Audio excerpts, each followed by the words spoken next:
Start.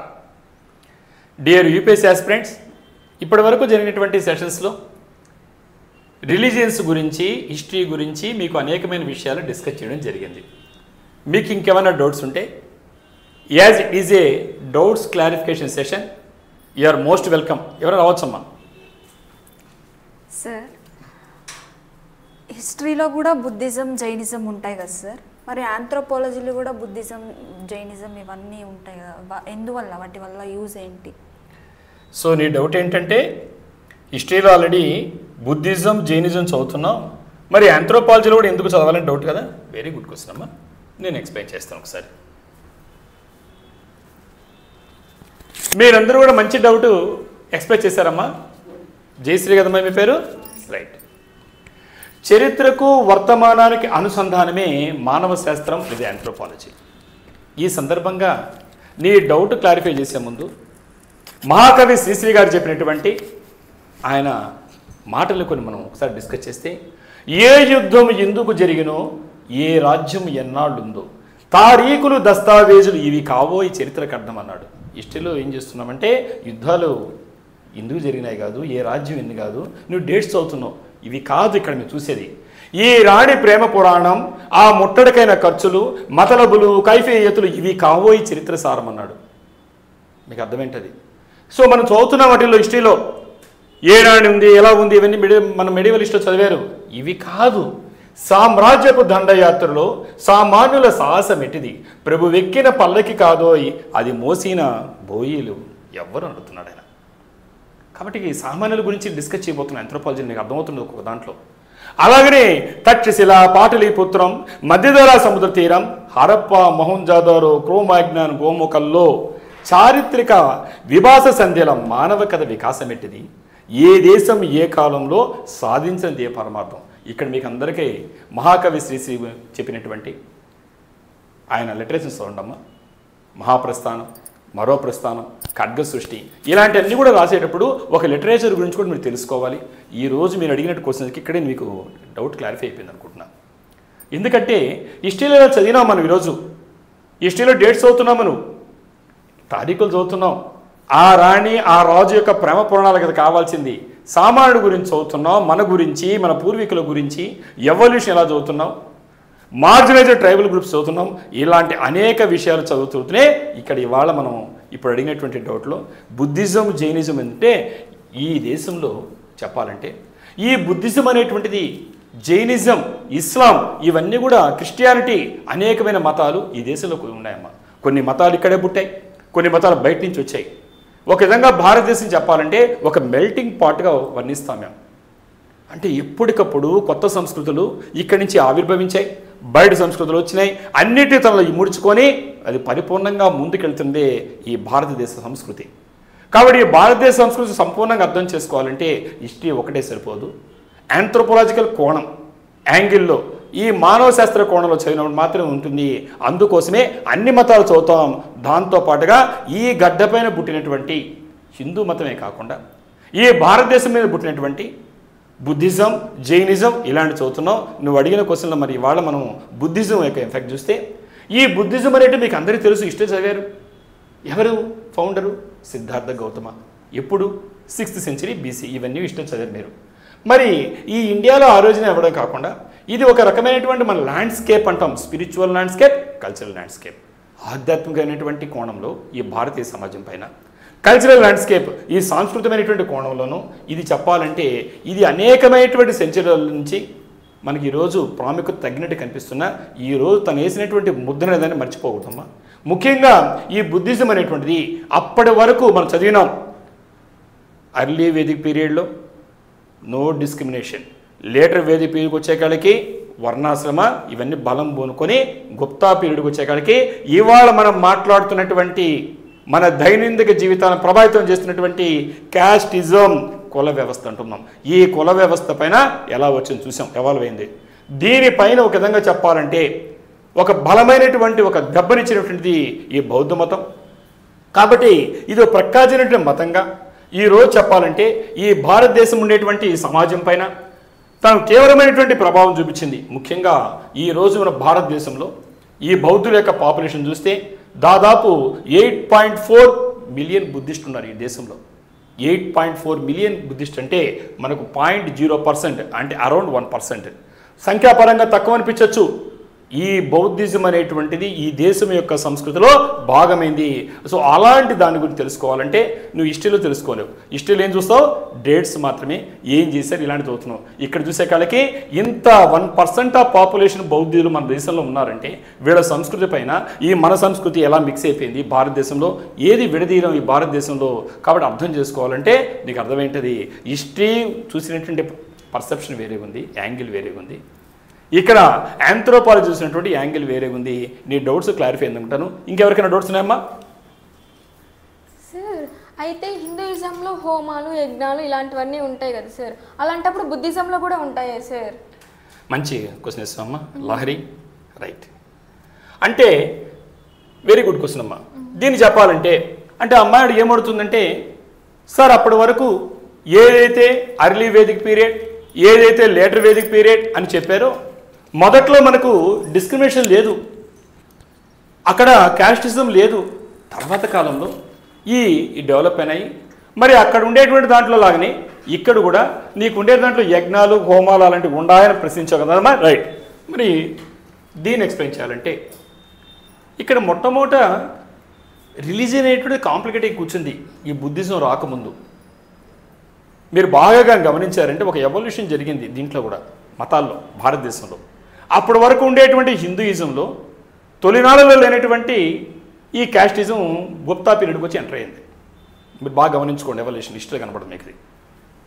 కాబట్టి ఇక్కడ వచ్చిన తర్వాత అప్పటి వరకు ఈ హిందూయిజంలో లేనటువంటి అనేకమైనటువంటి డిస్క్రిమినేషన్, వివక్షతని చోటు చేసుకోవడం మొదలుపెట్టారు. దాంతోపాటుగా తలకి మించిన భారంలాగా సామాన్యులు, కామన్ పీపుల్ బేర్ చేయలేనటువంటి యజ్ఞాలు హోమాలు ఇలాంటివి ఎంటర్ అయినాయి. కాబట్టి ఇక్కడ ఈ బుద్ధిజం అనేటువంటి చెప్పాలంటే ఒక సింపుల్ రిలీజన్గా దారితీసింది అనమాట. ఎంత సింపుల్ అంటే అప్పటి వరకు కాంప్లికేట్ అయిపోయింది. మీకే బుక్స్ చింతలో బుక్స్ ఇవ్వడానికి సింపుల్గా చెప్పడం తేడా ఉంది కదా. ఆ విధంగా ఈ బుద్ధిజం అనేటువంటిది ఈజీగా common man easily understood and followed with the common man. ప్రతి ఒక్కడికి అర్థమవుతుంది, కామన్ మ్యాన్ ఫాలో అయ్యేటువంటి పరిస్థితి రాగలిగింది. కాబట్టి ఇక్కడ అప్పటి వరకు ఉండేటువంటి రైట్స్ కానీ రిచువల్స్, పూజలు పునస్కారాలు యజ్ఞాలు హోమాలు ఇవన్నీ లేవు బుద్ధిజంలో. అలాగనే కాస్ట్ హ్యాడ్ నో ప్లేస్, అంటే కుల వివక్షత వల్లే తిరుగుబాటు చెప్పుకోవచ్చు దీన్ని. కాబట్టి ఎక్కడ కులాన్ని కూడా దారి లేకుండా పోయింది. కాబట్టి నీకు డౌట్ వచ్చింది, క్లారిఫై అయింది అనుకుంటామా. ఇంకా చెప్పాలంటే ఇది క్లారిఫై కావాలంటే ఇక్కడ ఒక్కసారి చూస్తే ప్రఖ్యాతి చెందినటువంటి హిస్టారియన్ అయినటువంటి ఈ కేఎం పణికర్ గారు వీరి యొక్క మాటలు చెప్పాలంటే Buddhism was indeed a new gospel to the common man. అంటే కామన్ మ్యాన్ భరించలేక యజ్ఞాలు హోమాల పేరుతో నా ఖర్చులు భరించలేకపోతున్నాం. మనం కూడా చూస్తున్నాం, కామన్ మ్యాన్ యజ్ఞాలు చేయగలుగుతాడా? చేయలేడు.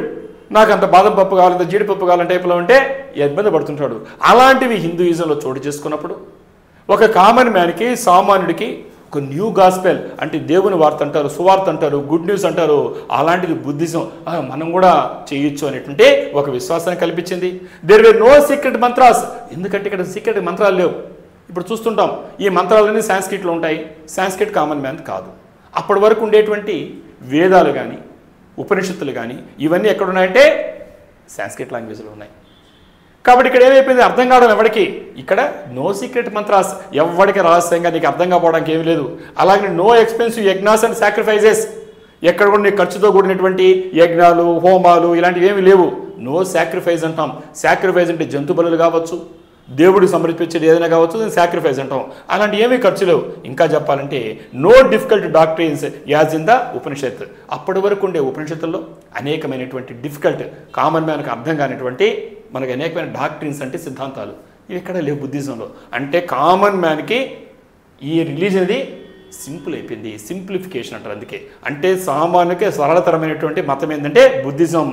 అందుకే ఆ రోజుల్లో బుద్ధిజం అనేది చాలా విపరీతంగా వ్యాప్తి చెందడానికి సహాయపడింది. డౌట్ క్లారిఫై అనుకుంటామా సార్? ఇప్పుడు మీరు హిందూయిజంలో లాగా బుద్ధిజంలో యాగాలు యజ్ఞాలు ఉండవని చెప్పారు. మరి హిందూయిజంలో ఐడల్ వర్షిప్ ఉంటుంది, బుద్ధిజంలో ఉంటుందా ఉండదా సార్? వెరీ గుడ్ క్వశ్చన్ అమ్మా. అంటే ఈ అమ్మాయి అడిగేటువంటి డౌట్ ఏంటంటే మీకు అందరికీ అర్థమైంటుంది. సార్ యజ్ఞాలు యాగాలు లేదన్నారు, మరి ఈ అమ్మాయి చెప్పింది బుద్ధిజంలో విగ్రహాలు కనిపిస్తున్నాయి కదా, ఈ విగ్రహాలు మరి హిందూయిజంలో కూడా ఉన్నాయి కదా, ఈ విగ్రహాలు ఏంటి బుద్ధిజంలో ఉన్నాయా లేవా, అంతే కదమ్మా? రైట్. వెరీ గుడ్ క్వశ్చన్ తల్లి. అసలు ఈ ఐడల్ వర్షిప్ అనేటువంటిది నాట్ ఓన్లీ హిందూయిజం, ఏదైతే ఐడల్ వర్షిప్ చేయకూడదని చెప్తున్నారో ఆ మతాల్లో కూడా వచ్చేసింది. మమ్మల్ని చూస్తున్నాం ఇవాళ ఇటీవల. ఇవన్నీ ఎవల్యూషన్ అంటారు వీటిని. అంటే కల్చర్ ఏ విధంగా ఎవాల్వ్ అవుతుంది, ఎలా వ్యాప్తి చెందుతుంది, ఎలా మార్పులకి గురవుతుందో చూస్తున్నాం. ఈ ఐడల్ వర్షిప్ అంటే విగ్రహారాధన అనే పేరుతో మతాలు నిషేధించిన వాటి మతాల్లో కూడా ఎంటర్ అయిపోయింది. మరి అసలు హిందూ మతంలో ఉండాయి కదా అని అడుగుతున్నావు నువ్వు. హిందూ మతంలో రావడానికి ప్రధాన కారణం ఎవరంటే బుద్ధిజమే. మీరు నమ్మండి నమ్మకపోండి, ఇది హిస్టారియన్స్ చెప్పేటువంటి విషయం. ఎలా అంటే ఎందుకంటే అసలు ఈ విగ్రహారాధన అనేటువంటి హిందూ మతంలోకి వస్తే మిగతా మతాలకు వచ్చింది. అసలు హిందూ మతంలో రావడానికి బుద్ధిజం కారణం తెలుస్తుందా? చూడండి ఒకసారి చూడండి. ఎందుకంటే ఇక్కడ మనం చూస్తే ఈ ఐడల్ వర్షిప్ అనేటువంటిది అంటే విగ్రహారాధన అనేది ఫర్ ద ఫస్ట్ టైం మొట్టమొదటిసారిగా బుద్ధిజం వల్లే వచ్చింది. ఎందుకంటే హిస్టారియన్స్ ప్రకారంగా చరిత్రకాల ప్రకారం చూస్తే మనకు ఉండేటువంటి హిందూయిజంలో అప్పటికి మనకి images of gods and goddesses, దేవతలు కానీ దేవుళ్ళు కానీ వాళ్ళ ఇమేజెస్, వాళ్ళ చిత్రపటాలు లేదంటే వాళ్ళకు ఉండే విగ్రహాలు ఇలాంటి ఎక్కడ లేదమ్మా. చూడండి ఒకసారి వేదాల్లో అక్కడ కీర్తిస్తూ శ్లోకాలు చెప్పారు, అలాంటివి ఉన్నాయి. కానీ ఒక దేవుడి కంటే ఒక రూపం లేదు ఆ రోజుట్లో, వేదకాలం ఎక్కడ లేదు. చదవండి ఒకసారి. ఎప్పుడైతే బుద్ధిజం వచ్చిందో అక్కడి నుంచే స్టార్ట్ అయింది విగ్రహారాధన. మనం క్లియర్గా కనిపిస్తుంది. ఫర్ ఎగ్జాంపుల్ కనిష్క తీసుకోండి. ఈ కనిష్క మీకు తెలుసు ఎప్పుడున్నాడు అనే సంగతి. సో మనకి 127 to 150 BC ఉన్నాడు. సో ఈయన ఇక్కడ మనం చూస్తే Idol worship for the first time by Kanishka king Kanishka.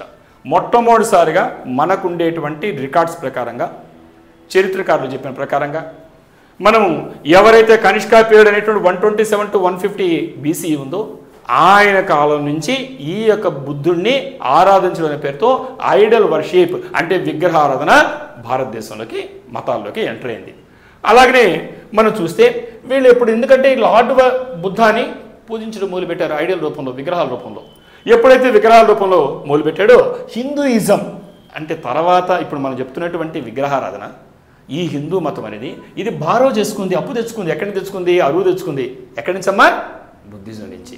అంటే బుద్ధిజం అనేటువంటిది ఎంత ఇంపాక్ట్ చూపించిందంటే ఇవాళ కల్చర్ పైన. ఇవాళ మనం మాట్లాడేటువంటి హిందూయిజం కావచ్చు, హిందూయిజం యొక్క ప్రభావంతో మిగతా మతాలు విగ్రహారాధన నిషేధించిన మతాలు కూడా ఈరోజు విగ్రహాలు చేస్తున్నాయంటే వీటన్నిటికీ బీజం ఎక్కడ పడిందమ్మా? బుద్ధిజంలోనే పడింది.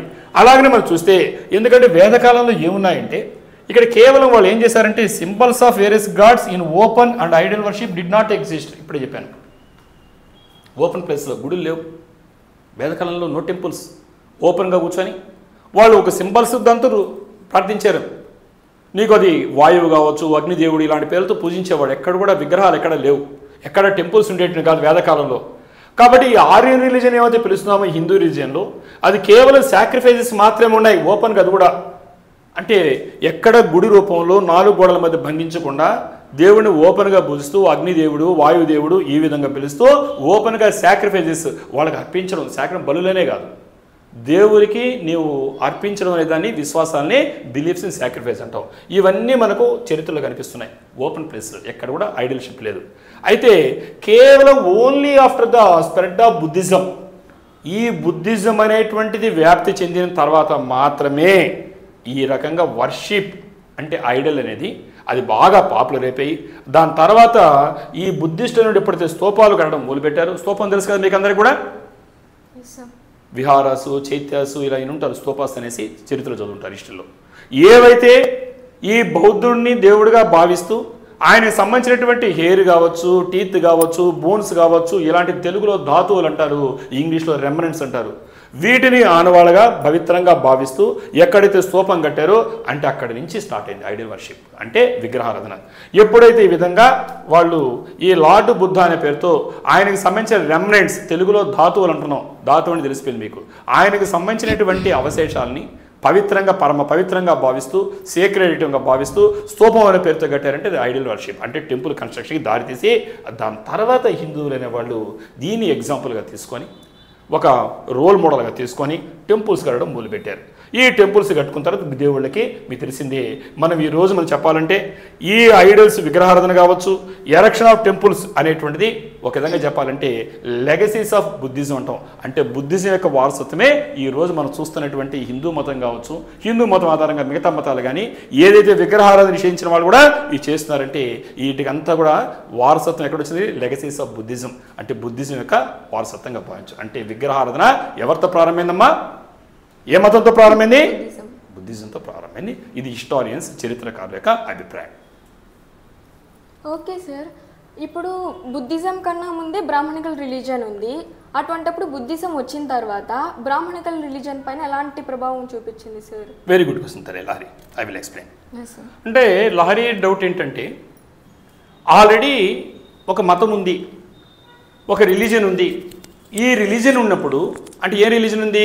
Already Brahminical religion. అంటే ఇక్కడ ఇప్పుడు ఉండేటువంటి బ్రాహ్మిన్స్ అనే పేరుతో కాదమ్మా, ఆ రోజుట్లో ఉండేటువంటి ఒక ఈ బ్రాహ్మణికల్గా అంటే ఆధిపత్యం ఉండేటువంటి ఏ వర్గం ఉందో ఆ రిలీజియన్ మీద ప్రభావం ఉందా లేదా అని అడిగింది.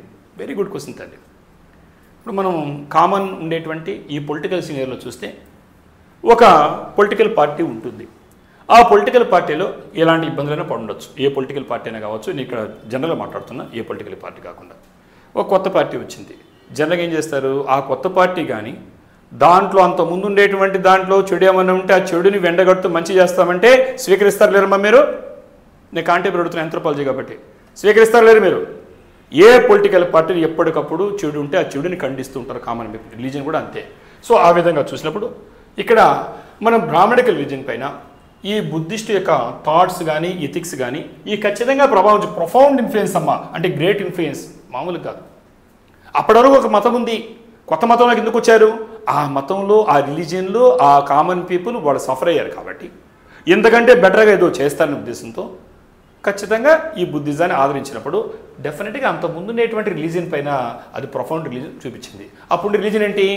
Brahminical religion. ఇక్కడ బ్రాహ్మణికల్ రిలీజియన్ అంటే ఈ హిందూ మతంలో ఎక్కడైతే బ్రాహ్మిన్స్ అనే వాళ్ళకి టాప్ ప్రయారిటీ ఇవ్వడం మొదలుపెట్టారు. ఈవెన్ మనకు తెలుసు, మనకు పిరమిడ్ స్ట్రక్చర్ లాగా టాప్ ప్రయారిటీలు ఎవరు ఉన్నారు? మనకు ఉండేటువంటిది ఎవరున్నారు? బ్రాహ్మిన్స్ ఉన్నారు. కాబట్టి బ్రాహ్మణ యొక్క ఆధిపత్యం ఉండేటువంటి మతం ఏమవుతుంది? దాన్ని బ్రాహ్మణికల్ రిలీజన్ అంటున్నాం. అంతే హిందూ మతం అనడం ఇక్కడ. కాబట్టి ఆధిపత్యం ఉండే వాటిపైన ఖచ్చితంగా ఎఫెక్ట్ చూపించింది. ఎందుకంటే దాంట్లో అప్పటి వరకు ఏంటంటే డిస్క్రిమినేషన్ కనిపించింది. దీంట్లో హ్యూమనైజింగ్ అంటున్నాం. అంటే సాటి మానవులు అందరూ సమానమే, ఇక్కడ నువ్వు వేరే నేరేం కాదు, అందరూ ఈక్వలే కదా, అందరిలో ప్రాణం ఉంది కదా, అందరిలో ఆత్మ ఉన్నాయి కదా అనేటువంటి ఎఫెక్ట్ ఇవ్వడం కదా Buddhism. Humanising effect on Brahminism అంటాం. అంటే బ్రాహ్మణిజంలో బ్రాహ్మణ్స్ అనేవాళ్ళు ఎవరైతే ఆ రోజుల్లో మేము గొప్పగా దేవుడి యొక్క సృష్టిలో మేము టాప్ ఉన్నాం, మిగతా వాళ్ళు ఈక్వల్ కాదు అని ఈక్వాలిటీ ఉన్నప్పుడు ఇది ఈక్వాలిటీ ప్రపోజ్ చేసింది కాబట్టి డెఫినెట్గా ఎఫెక్ట్ చూపించింది. అంతేకాకుండా ఇది మనం బ్రాహ్మణిజం అనేది full of unnecessary rights and rituals. అప్పటి వరకు అనవసరమైనటువంటి పూజలు పునస్కారాల పేరుతో డబ్బులు ఖర్చు పెట్టాల్సి వచ్చేది. కాబట్టి అదేమైందంటే unpopular with the common people. నేను సామాన్యులు, నా వల్ల కాదు, యజ్ఞాలు హోమాలు ఇవన్నీ కూడా రాజులు కింగ్స్ డబ్బు ఉండే రిచ్ పీపుల్కే ఉంటుంది, మేము చేయలేమనేటువంటి దాంతో ఉండారు. కాబట్టి they could not undertake these formalities. మా చేయలేం బాబు. ఇప్పుడు మనం కూడా చూస్తుంటాం, యజ్ఞాలు హోమాలు లాంటి మీరు కామన్గా వెళ్ళి పార్టిసిపేట్ చేస్తున్నారు కానీ ఇండివిజువల్గా చేయగలుగుతున్నారా? ఇవాళ ఉండేటువంటి ముఖ్యమంత్రులు మంత్రులు రిచ్ పీపుల్ మాత్రం చేస్తున్నారు. నువ్వు వెళ్ళి పార్టిసిపేట్ చేయగలుగుతావు, నువ్వు కూడా ఒక పార్టిసిపెంట్గా, నువ్వు సొంతంగా చేయలేవు ఎందుకంటే ఎక్స్పెన్సివ్. కాబట్టి ఆ రోజుల్లో ఇంకా కష్టంగా ఉంది. కాబట్టి ఈ రైట్స్ కానీ రిచువల్స్ కానీ యజ్ఞాలు హోమాలు లాంటివి ఇవి కేవలం బ్రాహ్మణిక రిలీజన్లో మాత్రమే కనిపిస్తుంది. కాబట్టి ఈ కామన్ పీపుల్కి నా వల్ల కాదనేట పరిస్థితుల్లో ఇక్కడ వాళ్ళకి ఆల్టర్నేటివ్ పార్టీ లాగా ఏం కనిపించిందమ్మా? బుద్ధిజం కనిపించింది. కాబట్టి బుద్ధిజం అనేటువంటి డెఫినెట్గా ఎఫెక్టా కాదా? అప్పటి వరకు ఉండేటువంటి బ్రాహ్మణిక రిలీజన్ పైన ఎఫెక్ట్ చూపించింది. అంతేకాకుండా అనదర్ ఎగ్జాంపుల్ ఏంటంటే సాంస్క్రిట్ లాంగ్వేజ్. నేను మీ తెలుగులో మాట్లాడుతున్నా, దో ఈ స్టడీ ఇన్ ఇంగ్లీష్ మీడియం, నేను తెలుగులో మాట్లాడడం వల్ల బైలింగువల్ క్లాస్ వల్ల ఇది సివిల్స్ అంటే ఇంతకుముందు చాలా కష్టం అనుకునేవాళ్ళు, రూరల్ బ్యాక్గ్రౌండ్ వచ్చిన వాళ్ళు. నేను ఢిల్లీ వాళ్ళతో హైదరాబాద్తో నేను పోటీ పడలేనేమో, వాళ్ళు రిచ్ ఫ్యామిలీ వచ్చారు అనుకునేవాళ్ళు. ఇప్పుడు ఏం అర్థమైపోయింది, అక్కడ రాసే ఎగ్జాము సింపుల్ లాంగ్వేజ్ చెప్తే మనకి ఈజీగా అర్థమైతే ప్రజెంట్ చేయడం ధైర్యం వచ్చింది. ఇలాంటిదే అప్పటి వరకు ఉండేటువంటి మనకు వేదాలు కావచ్చు, ఋగ్వేదం కానీ చూడండి, వచ్చిన ఉపనిషత్తులు కావచ్చు, ఇవన్నీ దేంట్లో ఉన్నాయన్నీ సాంస్క్రిట్ లాంగ్వేజ్లో ఉన్నాయి. సాంస్క్రిట్ మీకు వచ్చా? మీరు ఇంటర్మీడియట్లో సాంస్క్రిట్ తీసుకొని 19 వచ్చినా మీకు సాంస్క్రిట్ రావడం మరి ఆ రోజుల్లో ఎలా వచ్చి ఉంటుంది? రాదు. అంటే ఒక దైవ భాష పేరుతో ఆ రోజు ఉండేటువంటి పురోహిత వర్గం ఎవరుతున్నారో కేవలం సాంస్క్రిట్లో మాత్రమే మాట్లాడితే మాత్రమే భగవంతుడు చేరతారని విశ్వాసాలు ఉన్నప్పుడు ఇది కామన్ మ్యాన్కి ఉండేటువంటి అది వాళ్ళకి చాలా కష్టంగా ఉంది, క్వైట్ డిఫికల్ట్, అర్థం కావడంలా ఏం చెప్తున్నారో వీళ్ళు వెళ్తున్న కామన్ మ్యాన్ ఈ సాంస్క్రిట్ నా వల్ల అర్థం కాదనుకునే పరిస్థితుల్లో ఈ టీచింగ్ ఆఫ్ బుద్ధ ఎవరైతే బౌద్ధ మతాన్ని మనం స్థాపించి వ్యాప్తించడం ఆయన ఏం చెప్పాడంటే అప్పుడు ఉండేటువంటి వాళ్ళకి popular language of the people అంటే సామాన్య జనానికి అర్థమయ్యేటువంటి ప్రజాబాహుడు ఉన్నటువంటి భాషను ఎన్నుకున్నాడు. ఆ భాష ఏందో మీకు తెలుసు, ఏంటమ్మది? పాళీ భాష. పాళీ ఎగ్జామ్స్ అడుగుతాడు ఏం పైన లాంగ్వేజ్ ఇది? పాళీ లాంగ్వేజ్. అంటే కామన్ మ్యాన్కి తెలుగులో అర్థమైంది మీకు ఇంగ్లీష్ చెప్పడం కంటే, అలాగే అక్కడ సాంస్క్రిట్ అర్థం కాక ఇబ్బంది పడుతుంటే పాళీ లాంగ్వేజ్ వచ్చేసింది. సో కాబట్టి దాని తర్వాత ఏం చేశారంటే బ్రాహ్మిన్స్ రిలీజియన్ వాళ్ళు రిలీజ్ అయ్యారు.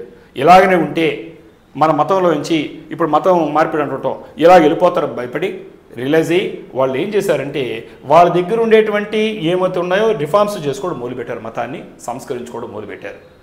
మన కష్టమైన దాంతో చేస్తే కష్టం అవుద్ది, సామాన్యుడికి అర్థమయ్యే విధంగా ఎక్స్పెన్సివ్ కాకుండా ఉండేటువంటి రిఫార్మ్స్ సంస్కరణలు చేస్తే బాగుండి అర్థం చేసుకొని అనేకమైన సంస్కరణలు వచ్చే ఎగ్జాంపుల్ చెప్పాలంటే భగవద్ ధర్మ, ఇవి 4 ధర్మాస్ ఉంటాయి, మళ్ళీ మనం డీటెయిల్గా డిస్కస్ చేద్దాం. భగవద్ ధర్మ వచ్చింది, శైవిజం వచ్చింది, ఇలాంటి అనేకమైన దాంతో వచ్చి ఈ న్యూ ఫార్మ్స్ ఆఫ్ హిందూయిజం అప్పటి వరకు ఉండేటువంటి అనేకమైనటువంటి రుగ్మతలతో ఈవిల్స్తో బాధపడేటువంటి హిందూయిజంలో న్యూ ఫార్మ్స్ కొత్త రూపంలో వచ్చింది, అహింస చోటు చేసుకుంది. అలాగనే భక్తి వచ్చింది, లెస్ డాగ్మాటిక్. పిడివాదం అంటాం, నేను చెప్పింది ఇలాగనే చేయాలి, ఇంకా వేరే ఆల్టర్నేటివ్ లేదు, చేయకపోతే నీకు దక్కదు, ఇలాంటివి ఉండేటి. అది డాగ్మాటిక్. లెస్ డాగ్మాటిక్ దాంట్లో సడలింపులు చోటు చేసుకుంది, దాన్ని రిఫార్మ్స్ అంటాం. టేక్ ఫర్ ఎగ్జాంపుల్, మీరు ఏదైనా ఒక పూజ చేస్తుంటారు, మామిడాకు కావాలి, విలేజ్లో మామిడాకు దొరుకుతుంది, టౌన్లో దొరకల, అమ్ముతారు. నా మామిడా దొరకలేదని బాధపడుతుంటే ఏం చేస్తారు? వెంటనే పంతులు గారు వచ్చి ఏం చెప్తారమ్మా? తమలపాకైనా పర్వాలేదు, టెన్షన్ పడకంటారు. అలా అయినా నాకు గోమయం కావాలి, ఆ నేలను శుభ్రం చేయడానికి నాకు గోమయం కావాలి అంటే ఆవు పేడ. ఆవులు దొరకడంలా నాకు ఉండేంత బర్రెలు దొరుకుతున్నాయి, నేనేం చేయాలి? బర్రెలు వద్దమ్మా ఒక పని చేయండి, గంధం ఉందా అని అడుగుతారు. ఆ గంధంతో నేలని శుభ్రం పరుస్తారు. ఇది ఆల్టర్నేటివ్ ఉందా లేదా అంటే లెస్ డాగ్మాటిక్.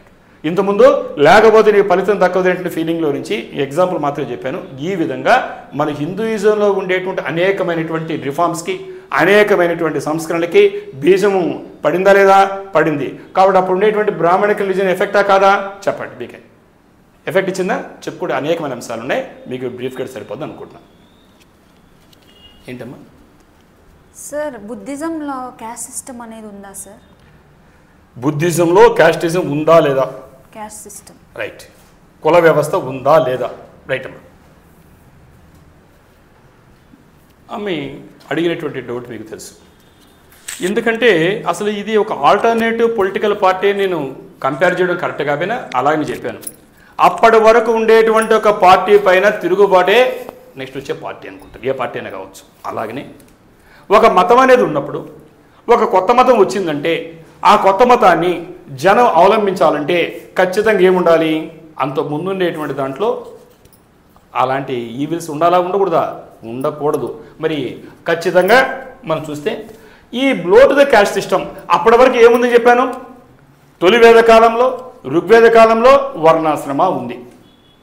అంటే ఒక పిరమిడ్ షేప్లో చూస్తే టాప్లో బ్రహ్మ అంటే బ్రాహ్మిన్స్ ఉండేవాళ్ళు.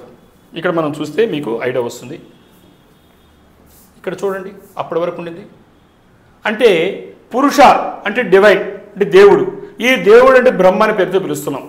మనం వేదకాలంలో చూసినప్పుడు తొలి వేద కాలంలో అర్లీ వేదిక పీరియడ్ అంటాం, ఋగ్వేద కాలం అంటాం. 4 వేదాలు తెలుసు మీకు, ఋగ్వేదం, యజుర్వేదం, సామవేదం, ఆధరణ వేదం. ఈ ఋగ్వేద కాలంలో ఏమైతే చూస్తే అక్కడ పురుష అంటే ఇక్కడ డివైన్ దేవుడు బ్రహ్మ. ఈ బ్రహ్మ ముఖంలో నుంచి పుట్టిన వాడే బ్రాహ్మిన్స్. బ్రహ్మ యొక్క ముఖం నుంచి పుట్టినాడు ఎవరమ్మా? బ్రాహ్మిన్స్ అని చెప్పారు. కాబట్టి బ్రహ్మ అన్న బ్రాహ్మిన్స్ అన్న ఒకటే. వాళ్ళు ఏం చేసేవాళ్ళంటే ప్రీస్ట్ గాను టీచర్స్ గాను అంటే పురోహితులుగా ఉంటూ టెంపుల్స్లో, అలాగనే వాళ్ళు టీచర్స్గా అంటే ఒక ఉపాధ్యాయ వర్గంలో ఆ టైప్లో టీచ్ చేసేవాళ్ళు. ఆ తర్వాత వచ్చిన వాళ్ళు బ్రహ్మ యొక్క భుజాల నుంచి ఆర్మ్స్ నుంచి పుట్టిన వాళ్ళు ఎవరమ్మా? క్షత్రియాస్. క్షత్ర అనే పేరుతో మెన్షన్ కనిపిస్తుంది మనకు. క్షత్ర అంటే క్షత్రియాస్. వాళ్ళు ఎలా ఉండేవాళ్ళంటే వారియర్స్ గాను రూలర్స్ గాను ఉండేవాళ్ళు. అంటే పోరాటం ఉంటుంది వాళ్ళ దగ్గర. దానికి సింబాలిక్ ఇచ్చారు చూడండి. ఇక్కడేమో మెథడ్కి సంబంధించి కాబట్టి ఇంటెలెక్చువల్స్ కాబట్టి బ్రహ్మ అన్నారు. దాని తర్వాత వారియర్స్ రూలర్స్ అంటే పరిపాలకులుగా ఉండారు. రాజులు క్షత్రియులు క్షత్రాన్ని పిలిచేవాళ్ళు. అలాగనే యుద్ధాలు చేసేవాళ్ళు అంటే పోరాటం తెలిసేవాళ్ళు, సైన్యంగా ఉండేవాళ్ళు. తర్వాత బ్రహ్మ యొక్క ఊరువులు అంటే థైస్ అంటాం ఇంగ్లీష్లో, తొడలు అంటాం మామూలుగా. మరి ఇక్కడి నుంచి ఉద్భవించిన వాళ్ళు ఎవరంటే విస్ అనే పేరుతో కనిపిస్తుంది మనకి వేదాల్లో. ఏం కనిపిస్తుంది? విస్. విస్ అంటే వైశాస్. విస్ అంటే వైశాస్. కాబట్టి వైశాస్ ఏం చేసేవాళ్ళంటే వాళ్ళు ట్రేడ్, అలాగనే మర్చెంట్స్ అంటే వ్యాపార వాణిజ్యం అంటారు. దాంతోపాటుగా ఫార్మర్స్ కూడా వాళ్ళే ఉండేవాళ్ళు. ఆ తర్వాత బ్రహ్మ యొక్క పాదాల నుంచి అంటే ఫుట్ నుంచి వచ్చిన వాళ్ళు ఎవరంటే శూద్రాస్. ఈ శూద్రాస్ లేబరర్స్గా ఉండేవాళ్ళు. అంటే మిగతా ఉండేటువంటి ఈ వర్ణాశ్రమంలో ఉండేటువంటి బ్రాహ్మిన్స్కి, క్షత్రియాస్కి, విస్ వైశ్యాస్కి సేవ చేసేవాళ్ళు ఎవరంటే శూద్రాస్. అర్థమైందమ్మా? ఈయన ఉండేవాడు. దాని తర్వాత కాలంలో ఈ దళిత్ అనే పేరుతో, అన్టచబుల్స్ అనే పేరుతో స్ట్రీట్ స్వీపర్స్ గాను లిటరింగ్ కినెస్ కొత్త రకమైన వర్గాన్ని కూడా సృష్టించారు. అంటే ఈ ఫ్రేమ్ వర్క్లు లేనిదని కూడా సృష్టించారు. అంటే క్యాస్టిజమో ఎలా వచ్చింది అర్థమైంది మీకు. తొలినాడు లేదమ్మా. ఆ రోజుట్లో వర్ణాశ్రమ ధర్మం ఉండింది. దాని తర్వాత క్యాస్టిజం వచ్చింది కాలక్రమేణా. వర్ణాశ్రమ ధర్మానికి క్యాస్టిజంకి తేడా తెలుసు మీకు. వర్ణాశ్రమంలో based on the work, based on the function, వాళ్ళు చేసే పనుల ఆధారంగా, విధుల ఆధారంగా వాళ్ళకి ఆ రకమైనటువంటి స్థానాన్ని ఇవ్వడం జరిగింది. ఆ రోజు ఉండేటువంటి ఒక సోషల్ హైరార్కీ, ర్యాంకింగ్ అంటాం. అంతకుముందు ర్యాంకింగ్ లేదు, ఈగాలిటేరియన్, అందరూ ఈక్వల్గా ఉండేవాడు. ఎప్పుడైతే వాళ్ళకి చేసేటువంటి పనుల ఆధారంగా ఈ రకమైనటువంటి స్థానాన్ని ఇచ్చారు. పొలం లేదు యాక్చువల్గా, అప్పుడు క్యాస్టిజం లేదు మొదట్లో. వేదకాలం చూస్తే ఎక్కడ లేదమ్మా.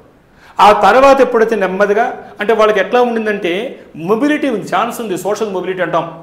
అంటే సపోజ్ శూద్ర ఉన్నాడు, అతను కానీ బాగా కానీ బోధించగలిగితే అతను బ్రాహ్మణ్ కావచ్చు. బ్రాహ్మిన్స్ ఉన్నాడు, యుద్ధం చేయగలిగితే క్షత్రగా మారిపోవచ్చు. అలాగనే క్షత్రియుడు వ్యాపారం వస్తే వైశ్యాగా మారిపోవచ్చు. అంటే ఒక సొసైటీలో, ఒక సోషల్ హైరార్కీలో, ఈ ర్యాంకింగ్ సిస్టంలో తను మారడానికి అవకాశం ఉంది. ఈ నిచ్చెన్ని పైకెక్కచ్చు, కిందకి ఎక్కచ్చు ఎవడైనా. కాబట్టి పర్మనెంట్గా బర్త్ లేదు. తర్వాత కాలంలో గుప్తా పీరియడ్కి వచ్చే కాడికి, గుప్తా పీరియడ్ కాడి నుంచి మనకేమైందంటే ఈ క్యాస్ట్ సిస్టమ్ అనేది వచ్చింది. క్యాస్ట్ సిస్టంలో మార్పు ఉందా, అవకాశం ఉందా? లేదు. నువ్వు బర్త్ నుంచి డెత్ వరకు, పుట్టినప్పటి నుంచి చనిపోయే వరకు అదే క్యాస్ట్ అంటున్నావు, ఏ క్యాస్ట్ అయినా కావచ్చు. అంటే దాని తర్వాత వచ్చింది. కాబట్టి ఇప్పుడు మనం మాట్లాడేటువంటి నీకు క్వశ్చన్ ఏంటంటే, నీకు ఈ బ్యాక్గ్రౌండ్లో అర్థం చేసుకుంటే అప్పటి వరకు ఏముంది? క్యాస్టిజం వచ్చేసింది. ఎంత వివక్షత ఉందంటే డిస్క్రిమినేషన్ ఇవాళ కూడా చూస్తున్నాం. ఆ వాళ్ళ విపరీతంగా ఉంది వివక్షత. ఈరోజు చట్టాలు వచ్చినా చూస్తున్నాం.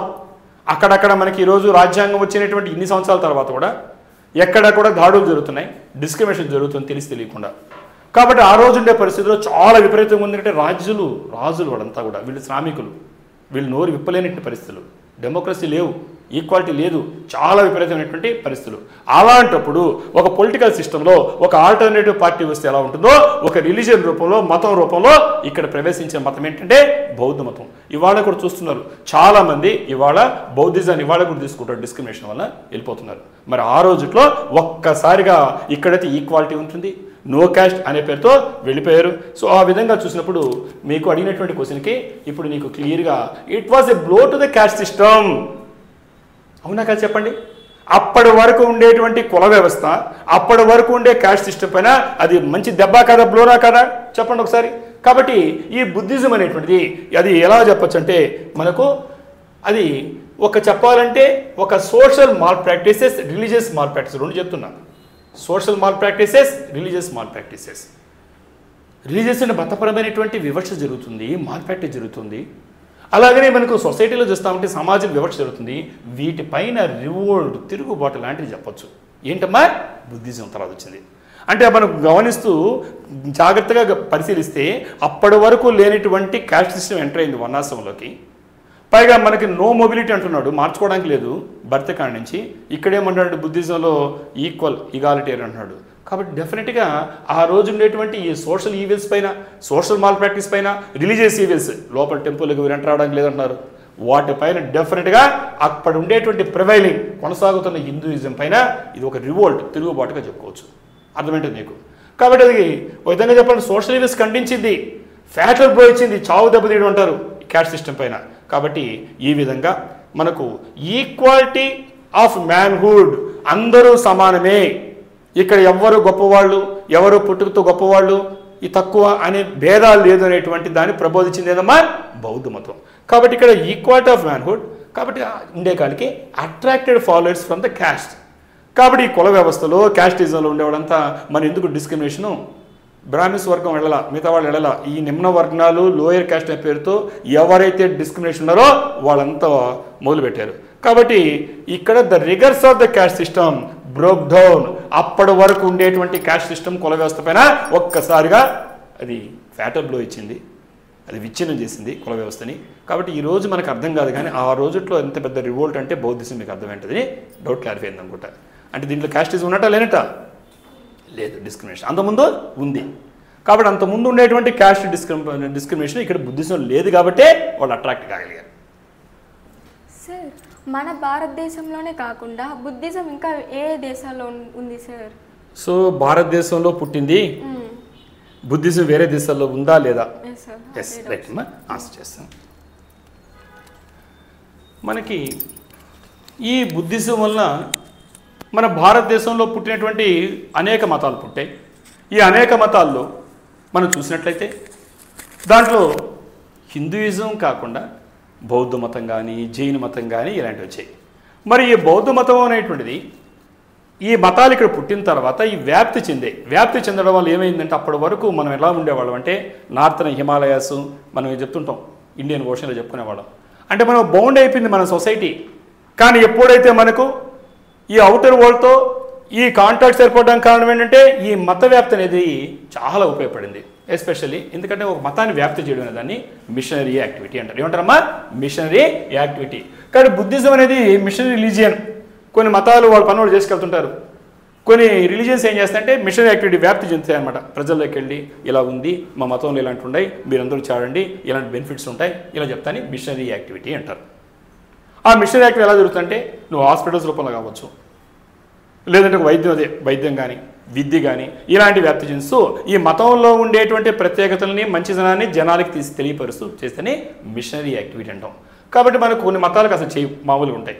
మరి బుద్ధిజం అనేది మిషనరీ రిలీజియన్ అంటాం. మిషనరీ రిలీజియన్ అంటే అది వ్యాప్తి చెందిస్తూ దాని జనాల్లోకి తెలియని వాడికి తెలియజెప్తూ మనం ఇలాగనే జీవించాలని చెప్పే మతం. కాబట్టి ఈ యొక్క క్యారెక్టర్ వల్ల మనం చూస్తే ముఖ్యంగా అక్కడ ఉండేటువంటి కింగ్స్ ఎవరైతే ఉన్నారో అశోక కావచ్చు, కనిష్క, గుర్తున్నారా? Ashoka, Kanishka great emperors. ఈ అశోక అతను 368 to 332 BCలో ఉంటే కనిష్క 127 to 151 BCEలో ఉంటే వీళ్ళు గమనిస్తే వీళ్ళు సపోర్టర్స్ ఉన్నారు బుద్ధిజానికి. ఎవడైనా గమనించండి, ఏ మతమైన వ్యాప్తి చెందాలంటే ఖచ్చితంగా ప్యాటర్న్ కావాలమ్మా. పోషకులు అంటాం, మహారాజు పోషకులు అంటాం. ఇప్పుడు చూడండి, ఒక టెంపుల్లో మీ ఊర్లో ఒక ఉత్సవం జరపాలంటే నువ్వు సొంతంగా చేయగలుగుతావా? డబ్బులు కావాలి.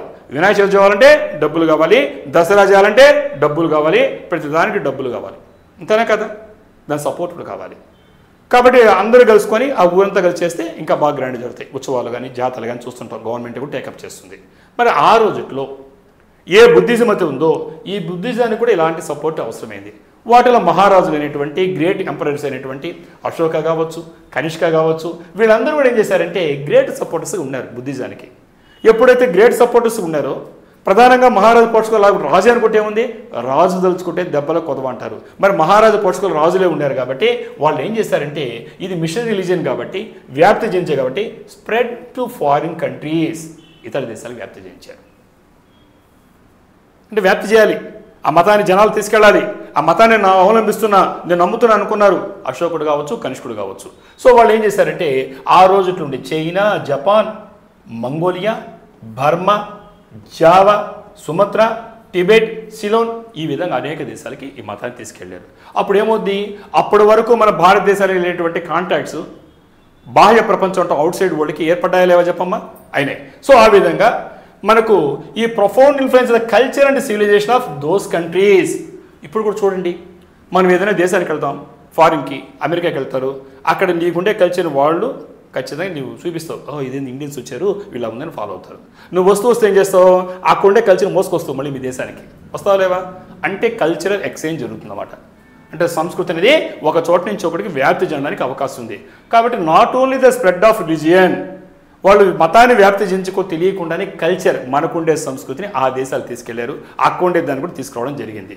కాబట్టి ఖచ్చితంగా అక్కడ ఉండే కల్చర్ ఏ కల్చర్ అయితే China, Japan, Mongolia, Burma, Java, Sumatra, Tibet, Ceylon చెప్తున్నాము, వీటన్నిటికీ అక్కడ ఉండే ఇప్పుడు దాకా ఉండే సంస్కృతి పైన బుద్ధిజం ప్రభావం చూపించింది.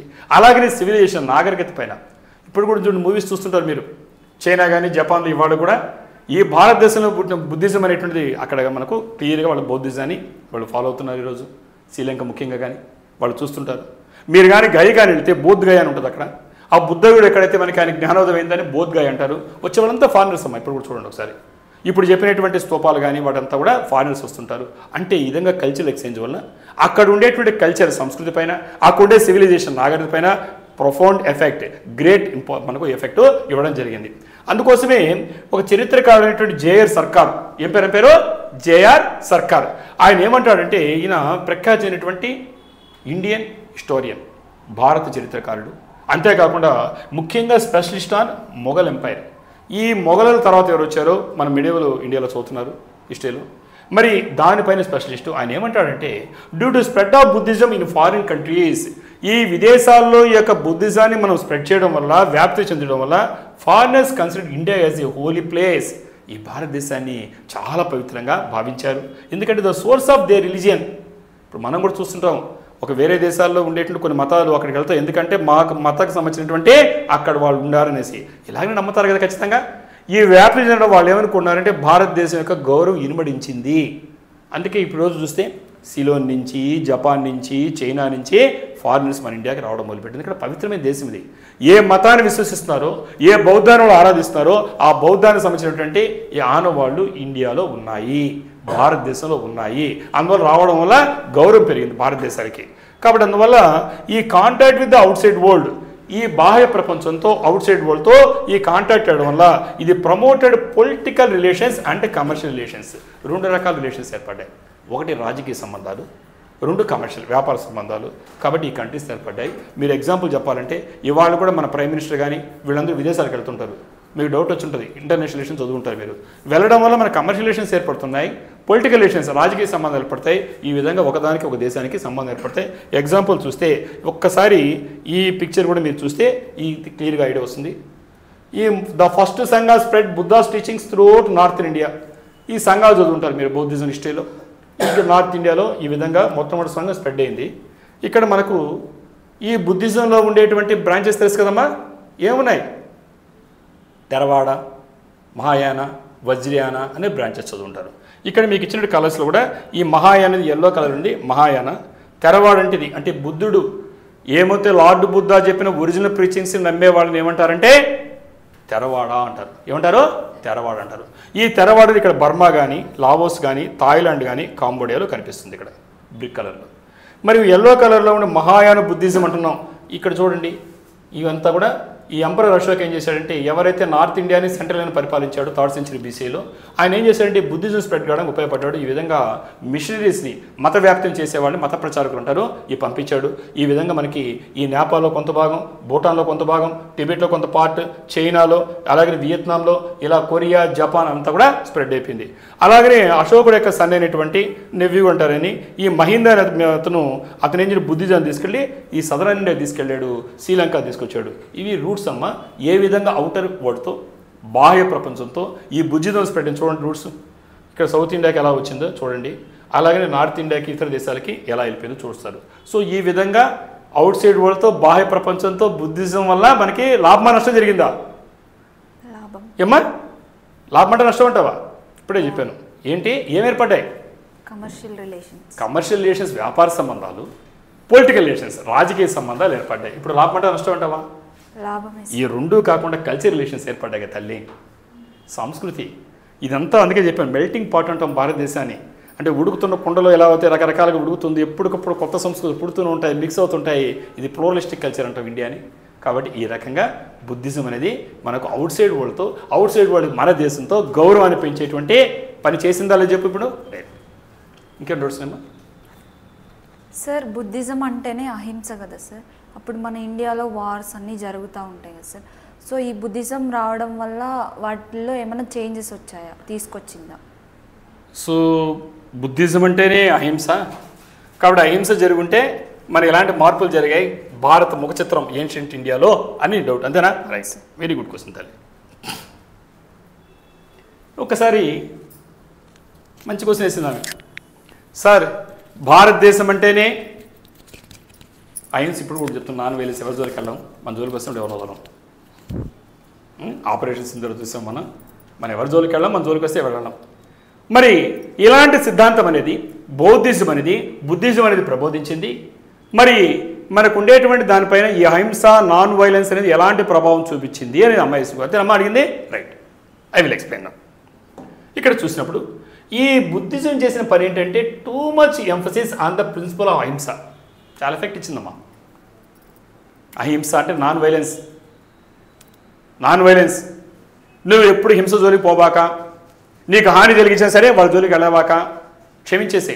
ఇలాంటి దాన్ని ప్రబోధించినటువంటి తొలి మతం ఏదన్నా ఉంటే ఎస్ బౌద్ధిజం.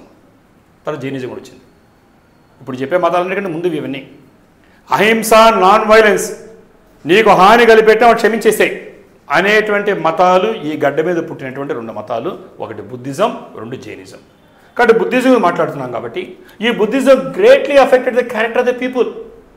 నీకు రోజు పదే పదే వెళ్ళినటువంటి ప్రార్థనా స్థలంలో, ప్రేయర్ హాల్లో ఏం చెప్తే మనం నమ్మతాం విశ్వాసాల వల్ల. అదే కల్చర్, అంతే కదా. నీకు ఏం చెప్తే పని చేస్తావు నువ్వు, అదే కల్చర్. మరి ఇక్కడ ప్రార్థనా స్థలాలు ఏం చెప్తున్నారు? అహింస గురించి మాట్లాడుతున్నాడు. ఏం మాట్లాడుతున్నాడు? అహింస, నాన్ వైలెన్స్. నిన్ను ఎవరన్నా హాని తలపెట్టినా వదిలేసేయండి, క్షమించేసేయండి అని టైంలో చెప్పాడు. ఎవరు చెప్పారమ్మా? బుద్ధిజంలో లార్డ్ గౌతమ బుద్ధ చెప్పాడు.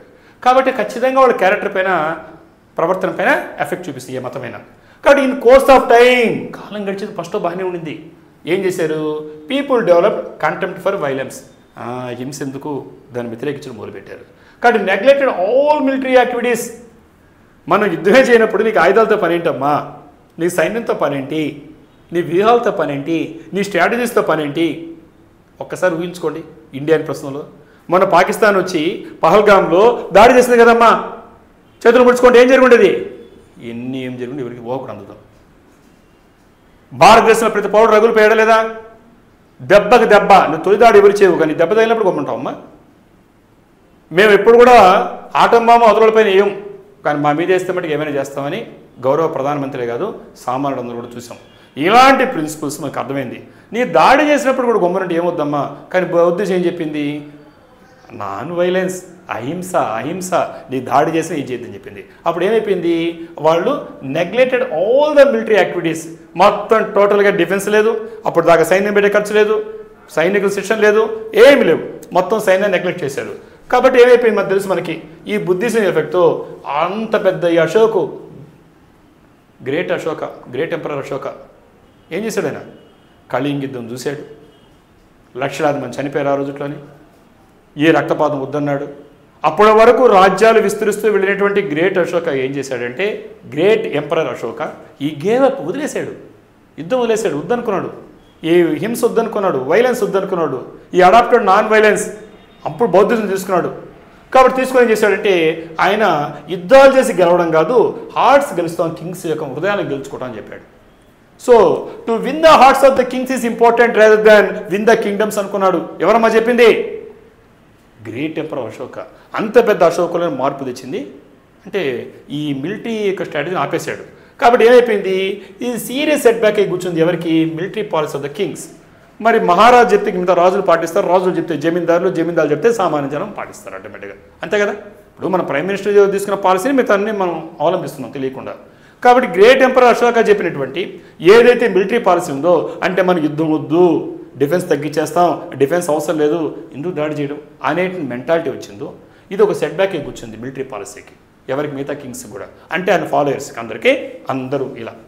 అంటే అశోక ఏం చెప్తున్నాడు? గేవ్ అప్ వార్, యుద్ధం వదిలేసామన్నాడు కళింగ యుద్ధంలో. Made it is politics to win the hearts of the Kings through love. ప్రేమతో మాత్రమే జయిస్తామని చెప్పడం మొదలుపెట్టాడు. చెప్పే కాళ్ళకి ఖచ్చితంగా వాళ్ళ మెంటాలిటీలో, ఒక పాలసీలో, మిలిటరీ పాలసీలో చెప్పుకోదగినటువంటి మార్పు చేసింది. ఆటోమేటిక్ తర్వాత ఏం తెలుసు మీకు? ఈ policy of piece and non violence, ఈ శాంతి అహింస అనేటువంటి సిద్ధాంతం ఏమవుతుందో, ఇది ఏమైపోయిందంటే అప్పటి వరకు ఉండేటువంటి military spirit of the armies ఈ సైనికుల్లో ఉండేటువంటి పోరాట స్ఫూర్తిని దెబ్బతీయడు. మనం అప్పుడప్పుడు చూస్తుంటాం, ప్రతిపక్షాలు ఏదైనా మాట్లాడినప్పుడు సైనికుల మనోధైర్యాన్ని దెబ్బతీయకూడదు మాట్లాడుతుంటారు. అపోజిషన్ పార్టీ మాట్లాడినప్పుడు రూలింగ్ పార్టీ మాట్లాడుతుంది. అప్పుడు వీళ్ళు ఏమంటారంటే మీరు ఏం తీసుకున్న సైనికుల మనోస్థైర్యాన్ని మేము దెబ్బతీయడం మద్దతు ఇస్తూ ఉంటారు, మిగతా వాటిలో విభేదిస్తాం అనేసి. కానీ ఇక్కడ జరిగింది ఏంటి? మిలిటరీ స్పిరిట్ పోయింది ఆర్మీస్కి.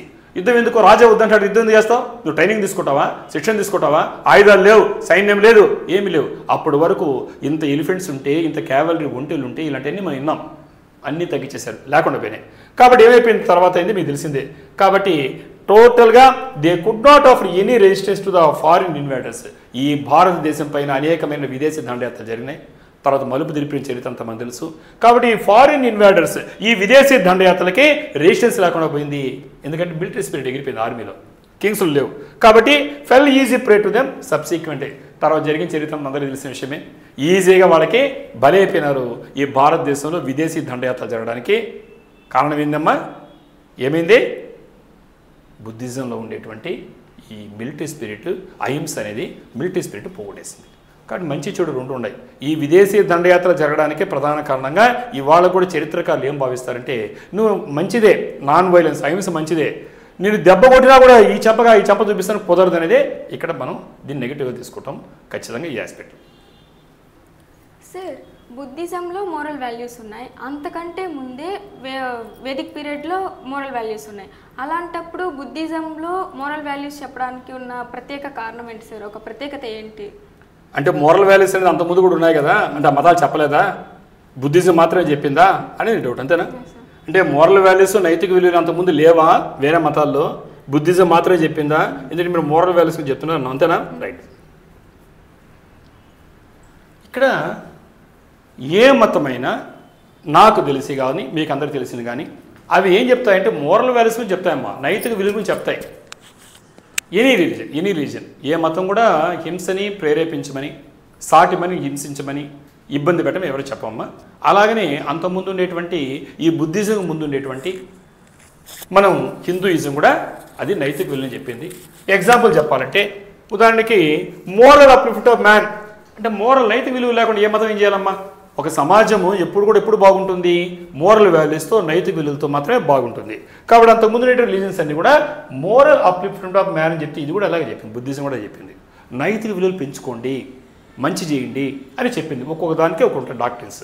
కాబట్టి మోరల్ లైఫ్ని గడపడానికి ఇది ప్రజలు దాన్ని దారితీసింది. అయితే దాంట్లో ఏమేం చెప్పిందంటే చారిటీ, దాతృత్వం కానీ, ప్యూరిటీ, స్వచ్ఛత కానీ, కల్మషం పెట్టుకోబాగండి. చారిటీ, దాతృత్వం హెల్ప్ చేయండి అందరికీ. ఎందుకమ్మా ప్యూరిటీ? ఎస్, కల్మషం వద్దు. అలాగనే సెల్ఫ్ సాక్రిఫైస్, అవసరమైతే నువ్వు అవతలోడు త్యాగం చేయని చెప్పింది. అలాగే ట్రూత్ఫుల్నెస్, సత్యసం, అబద్ధం చెప్పాక. కంట్రోల్ అవర్ ప్యాషన్స్, నీ కోరికలు జయించు. అన్ని దుఃఖాలకి కారణం, సకల దుఃఖాలకి కారణం కోరికలు అని చెప్పారు గౌతమ బుద్ధ. సో అలాగనే non injury to living creatures in thought and action. మనస, వాచ, కర్మణ అని అంటుంటాం మనం. నీ మనసులో ఏముందో దాన్నే మాట్లాడు, వాచ కర్మణ దాన్ని చెయ్యి. కాబట్టి మనకు ఉండేటువంటి గుడ్ థాట్స్, మంచి ఆలోచన ఉండాలి, గుడ్ స్పీచ్, మంచిగా మాట్లాడాలి, గుడ్ యాక్షన్స్, దాన్నే చెప్పారు. కాబట్టి ఇలా అనేకమైన దాన్ని ఇక్కడ చెప్పింది. ఉదాహరణ చూస్తే ఇక్కడ మనకు 5 ప్రిన్సిపల్స్ ఆఫ్ బుద్ధిజం కనిపిస్తుంది. మీకు అందరికీ కూడా తెలిసిన విషయాన్ని హిస్టరీలో చదువుకుంటారు. 5 ప్రిన్సిపల్స్ ఆఫ్ బుద్ధిజం. మొట్టమొదటిది ద ప్రిన్సిపల్స్ ఆఫ్ ఇంపర్మనెన్స్. ఈ ప్రపంచానికి వచ్చావు, ఏం తీసుకొచ్చావు, పోయేటప్పుడు ఏం పట్టుకెళ్తావు? ఏది అశాశ్వతం, అంతే కదా? ఏది పర్మనెంట్ అమ్మా? నథింగ్ ఈజ్ పర్మనెంట్, అన్నీ కూడా ఇంపర్మనెన్స్. దీని ఏమన్నాడు? అనిక్క అన్నారు. ఏమన్నారు? అనిక్క. అనిక్క అంటే ఏ లాంగ్వేజ్ అమ్మా? పాళీ లాంగ్వేజ్. ఇవన్నీ కూడా ఫిలిమ్స్లో ప్లాన్ చేసుకోండి వచ్చేటప్పుడు. ఏమన్నారు?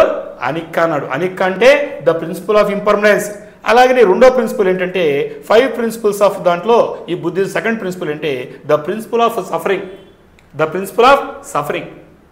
ప్రతి మనిషి కూడా ఈరోజు మన కోరికలు పెంచుకోవడం వల్ల దుఃఖం అనేటువంటిది ఏర్పడుతుంది. కాబట్టి సకల దుఃఖాలు కోరిక అన్నాడు, సఫర్ అవుతున్నాయి అన్నీ కూడా. కాబట్టి ఇది గమనించుకోవాలి. Third one the principle of non selfness. కాబట్టి ఎప్పుడు కూడా నాది అనేది వద్దు, నీ సెల్ఫ్ వద్దు, నాన్ సెల్ఫ్నెస్. ఎప్పుడు కూడా త్యాగం చేయడం మొదలుపెట్టన్నాడు, దాన్నే అనట్ట అన్నాడు. అనట్ట అనే పేరుతో పాళీ లాంగ్వేజ్. ఇవన్నీ కూడా ఎగ్జామినేషన్లో బిట్స్ రూపంలో ప్రిలిమ్స్లో వస్తాయి. మరి దాని తర్వాత నెక్స్ట్ ద ప్రిన్సిపల్ ఆఫ్ కర్మ అన్నాడు. నువ్వు ఈరోజు అనిపించేటువంటి సకల దుఃఖాలకు కారణం కాజ్ అండ్ ఎఫెక్ట్ అంటాడు.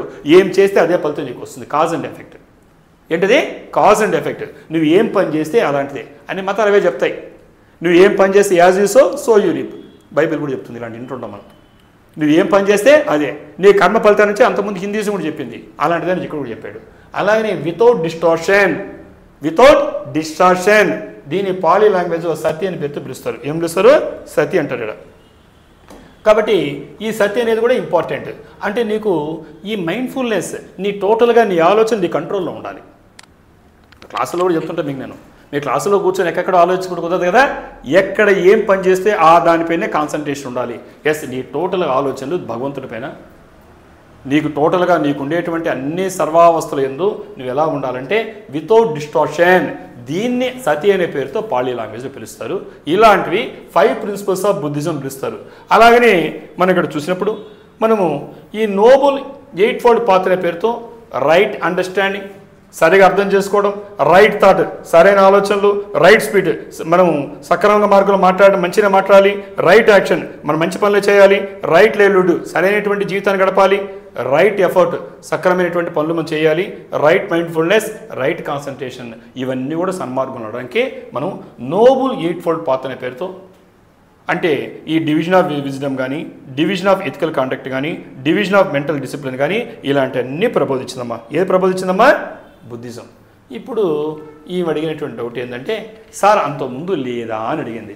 అంతకుముందు కూడా ఉన్నాయి, కానీ ఇక్కడ గమనించాల్సింది ఏంటంటే, ఇక్కడ ఈ వర్చ్యూస్ అన్నీ నాట్ న్యూ, ఏం కొత్త ఏం కాదమ్మా, అంతకుముందు కూడా ఉన్నాయి. అంతకుముందు ఏముండింది? రిలీజియన్. ఇప్పుడే చెప్పాను, బ్రాహ్మణికల్ రిలీజియన్ అంటే వేదకాలంలో ఉన్నాయి, నాట్ న్యూ, కొత్తవేం కాదు. Had been advocated Upanishad also, ఈ ఉపనిషత్తులు అవే ప్రబోధించి అడ్వకేట్ చేసాయి. అయితే yet it was Buddhism which put this virtues in actual practice. ఇది ఇంపార్టెంట్. కాబట్టి బుద్ధిజం అంతకుముందు కూడా చెప్పారు, ఆచరణలు లేవు. బుద్ధిజం మాత్రం అమలులో పెట్టేసింది. కాబట్టి మనం అంటుంటాం, ఒక ఇంగ్లీష్లో ఒక ప్రావర్బ్ ఉంటుంది, an ounce of practice is better than tons of theory. విన్నారా? An ounce of practice is better than tons of theory. ఏంటమ్మది? An ounce of practice is better than tons of theory. టన్నులు కొద్ది ఉపన్యాసం కంటే ounce చెంచాడు ఆచరణ మంచిది. అర్థమైందా? కాబట్టి ఉపనిషత్తులు మంచిగా చెప్పాయి, కానీ ఆచరణలు విఫలమైపోయినాయి. ఎందువల్ల? బికాస్ ఆఫ్ వర్ణాశ్రమ సిస్టమ్, దాని తర్వాత వచ్చిన క్యాస్ట్ సిస్టమ్ వల్ల. ఇక్కడేం జరిగింది? నో క్యాస్ట్ డిస్క్రిమినేషన్, వివక్షత లేదు. కాబట్టి అంతకుముందు కూడా ఉన్నాయి, అంతకుముందు వచ్చేసి ఏ మతం చూడు చెప్పదు, అక్కడ ఉన్నాయి. ఈ మధ్యలో వచ్చినటువంటి ఈ యొక్క ఏమవుతుందో క్యాస్టిజం వల్ల మరుగున పడిపోయినాయి. కాబట్టి అందువల్ల ఇది మటుకు ప్రాక్టీస్లో ఉంచడానికి సాధ్యపడింది. అందువల్ల greatly raised the moral standard of people. అందువల్ల అప్పుడు ఉండేటువంటి ఆ ప్రజలు ఎవరైతున్నారో ఆ కాలంలో, ఎవరైతే జీవిస్తున్నారో బౌద్ధ కాలంలో, ఎవరైతే బౌద్ధ అవలంబలికలుగా ఫాలోయర్స్ ఆఫ్ బౌద్ధిజం ఉన్నారో వాళ్ళపైన, క్యారెక్టర్ పైన చాలా ఎఫెక్ట్ ఇచ్చింది, ముఖ్యంగా మోరల్ స్టాండర్డ్. సార్ ఇప్పుడు బుద్ధిజంని చాలా మంది ఫాలో అయి ఉంటారు కదా సార్, సో దానివల్ల యూనిటీ ఏమన్నా వచ్చిందా? యూనిటీకి హెల్ప్ అయిందా? అంటే బుద్ధిజం ఫాలో అయితే అందరూ కూడా బుద్ధిజంగా వెళ్ళిపోతారా, ఇంటిగ్రేషన్కి దారి తీసిన ఒకటి కలిసి ఉన్నారా, విడిగిపోయారు అనేసి. ఇప్పుడు క్యాస్ట్ డిస్క్రిమినేషన్ యూనిటీ వస్తుంది గ్యారంటీగా, దాన్ని కూడా చూద్దాం ఒకసారి. ముఖ్యంగా ఈ మతములు అనేటువంటివి ఇప్పుడు విడదీస్తున్నాయి. మనం చూస్తున్నాం ఇజ్రాయెల్ వార్ ప్రజెంట్లో చూస్తున్నాం, ఇజ్రాయెల్ ఇరాన్ కానీ ఇలాంటి వార్స్ చూస్తే ఇవన్నీ కూడా రిలీజియన్ కోసం కొట్లాడుతున్నారమ్మా. మీకు అంతా తెలిసింది, ఏ మతాన్ని నేను మాట్లాడలేదు, ఉండేటువంటి దాన్ని ప్రజెంట్ కరెంట్ అఫైర్స్ మీకు ఐడియా ఉండాలి కాబట్టి, అన్నీ కూడా ఇంటర్నేషనల్ రిలేషన్స్ బాగా మీరు చదువుతారు కాబట్టి నేను చెప్తున్నాను. ఇవన్నీ కూడా ఈరోజు చూస్తే మతం అనేది చాలా తీవ్రమైనటువంటి ప్రభావం పైన సొసైటీ పైన చూపిస్తుంది. మరి ఆవాలు ఉండేటువంటి ఆనాటి మనం ఈ ఇండియన్ యొక్క సోషల్ సిస్టమ్ చూస్తే మనకు biggest contribution Buddhism to India ఏంటంటే, మనం చెప్పాలంటే national feeling among the Indians. ఆ రోజు ఉండేటువంటి ఆనాటి భారతదేశ ప్రజల్లో ఒక నేషనల్ ఇంటిగ్రేషన్, భారతదేశంలో భిన్నత్వంలో ఏకత్వం అంటాం, unity in diversity, floristic culture మంది భారతదేశం. అనేకమైన సంస్కృతులు, అనేకమైన కల్చర్స్ ఉన్నాయి, అనేకమైన భాషలు, మెనీ లాంగ్వేజెస్ ఉన్నాయి. కాబట్టి వాళ్ళు మాట్లాడేటువంటి నేషనల్ ఇంటిగ్రేషన్, జాతీయ సమైక్యతకు ఇది ఖచ్చితంగా వచ్చింది. నేషనల్ ఫీలింగ్ తీసుకోవడానికి బుద్ధిజం మొట్టమొదటిగా కృషి చేసింది. ఎందుకంటే అప్పుడు దాకా ఏముంది? డిస్క్రిమినేషన్ ఉంది. ఎందువల్ల? Caste system. దాని ముందే ఉంది వర్ణాశ్రమ సిస్టమ్ ఉంది. కాబట్టి ఏమంటుంది? మనంతా ఒకటే, ఈక్వాలిటీ అంటుంది. అప్పుడు ఇంటిగ్రేషన్ సాధ్యపడిందని చెప్పండి, మీరే చెప్పండి. అర్థమైందమ్మా? అప్పుడు రాజ్యాలు విడిపోయినంత ముందు వర్ణాశ్రమం వల్ల ఎవరైతే, ఎందుకంటే క్షత్రియాలు కొంతమంది రూలర్స్ ఉంటే బ్రాహ్మణ్స్ రూలర్స్ ఉండేవాళ్ళు, పలాని వాళ్ళు పలాని శూద్ర కమ్యూనిటీ వీళ్ళు రూలర్స్ అనే పేరుతో మీరు చదువుంటారు పుష్యభూతి కానించి ఇవన్నీ కూడా. సో ఇలాంటి రకరకాలైనటువంటి డిస్క్రిమినేషన్స్ మళ్ళీ కూడా కంటిన్యూ అయినాయి. కాబట్టి ఇది అంత ముందు తర్వాత కూడా డిస్క్రిమినేషన్ చూస్తున్నాం. ఇలాంటి డిస్క్రిమినేషన్ లేనప్పుడు అందరూ సమానమే, ఆల్ ఆర్ ఈక్వల్ అయినప్పుడు మనకు ఖచ్చితంగా అది ఇంటిగ్రేషన్కి, సమైక్యతకు దారితీస్తుందని చెప్పండి. నేషనల్ ఇంటిగ్రేషన్, నేషనల్ యూనిటీ, జాతీయ సమైక్యతకు బుద్ధిజం ఖచ్చితంగా ఉపయోగపడింది. ముఖ్యంగా it shattered the dominance of caste system. అప్పటి వరకు ఉండేటువంటి కుల వ్యవస్థ పైన ఇది మూయేసింది. We stood in the way of achieving this unity. మీదే క్యాస్ట్ మాదే క్యాస్ట్ ఈరోజు చూస్తున్నాం మనం. రాగానే యూనివర్సిటీస్ వెళ్తే ఏం క్యాస్ట్ మీదేం క్యాస్ట్ అని అడుగుతున్నారు. ఇవాళ మనం చూస్తున్నాం, ఇవాళ ప్రస్తుత పరిస్థితి నేను అనాలిసిస్ చెప్తున్నా. ఇవాళ మనం పొలిటికల్గా చూస్తే మీదే క్యాస్ట్ నా క్యాస్ట్ అని చూస్తున్నారు. మరి ఇలాంటి క్యాస్ట్ డిస్క్రిమినేషన్ ఆ వాళ్ళ చాలా ఎక్కువ ఆనాటి రోజుల్లో. ఆ రోజుల్లో ఓల్డెన్ డేస్లో ఎందుకంటే ఉవ్వెత్తున లేసింది వర్ణాశ్రమంతో క్యాస్టిజం అనేది. కాబట్టి అది ఒక విధంగా చెప్పాలంటే యూనిటీ తేలాగపోయింది. దాని తర్వాత వచ్చినటువంటి ఇమీడియట్ రీజన్ అంటే బుద్ధిజం. కాబట్టి డెఫినెట్గా అప్పటికి ఉండేటువంటి మనకి ప్రతిబంధకంగా ఉండేటువంటి యూనిటీ తేవడానికి ఇబ్బందిగా ఉండేటువంటి దాన్ని బుద్ధిజం అనేది తుడిచేసి gave a death blow to the dominance of Brahmins. ఇక్కడ బ్రాహ్మిన్స్ అంటే ఇక్కడ ఎవరు కూడా ఫీల్ కావుతామా, ఇక్కడ ఆ రోజు ఉండేటువంటి బ్రాహ్మిన్స్ ఉండేటువంటి వాళ్ళని మనం మాట్లాడుతున్నాం. ఇక్కడ ఉండేవాళ్ళు బ్రాహ్మిన్స్ అనే పేరుతో వివక్షత కరెక్ట్ కాదు. కాబట్టి ఆ రోజు ఉండేటువంటి దానిపైన ఎవరైతే నేను డామినెంట్గా మిగతా వాళ్ళకంటే అని చెప్తున్నారో వాళ్ళపైన ఒక బ్లో ఇచ్చింది. కాబట్టి as a result, as a consequence తత్ఫలితంగా ఏం జరిగిందంటే unnecessary rights and rituals.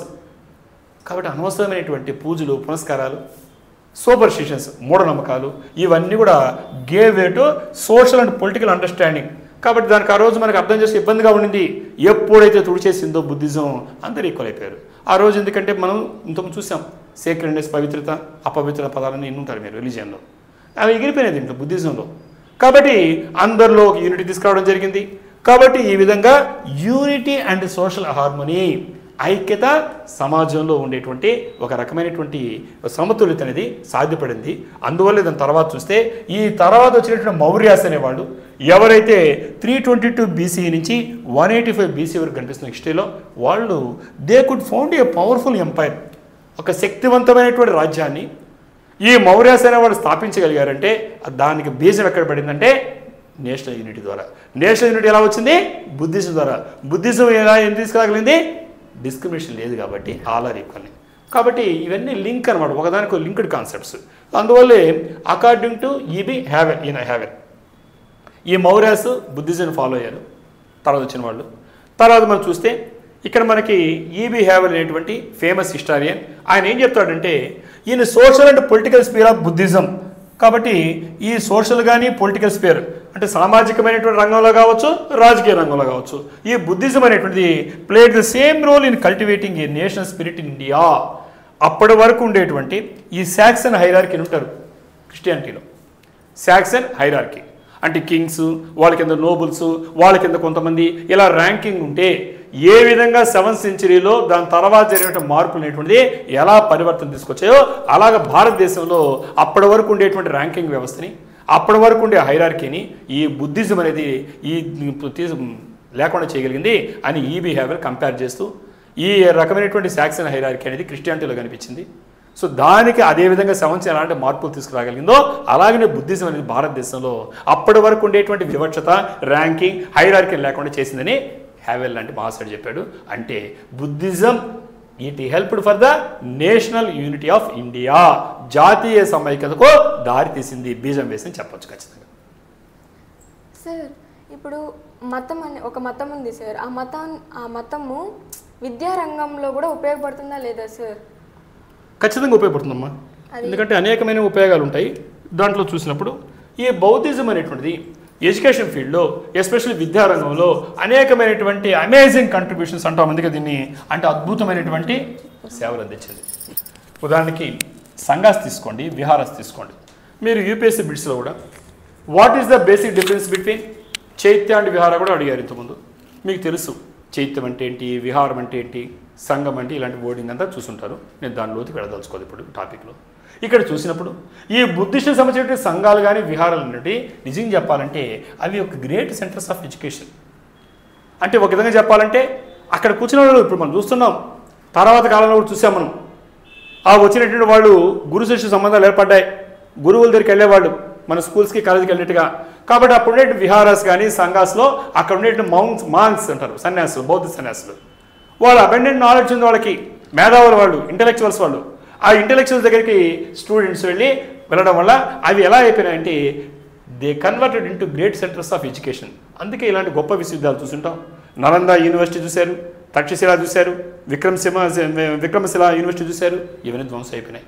So ఇలాంటి విశ్వవిద్యాలయాలు ఆ రోజుల్లో ఫారినర్స్ దేశ విదేశాల నుంచి, మన దేశంలోనే కాకుండా విదేశం చూసాం, బుద్ధిజం అంతా స్ప్రెడ్ అయింది అన్ని చోట్లకి. కాబట్టి ఇక్కడికి వస్తే నేర్చుకోవాల్సిన ఉద్దేశంతో వచ్చారు.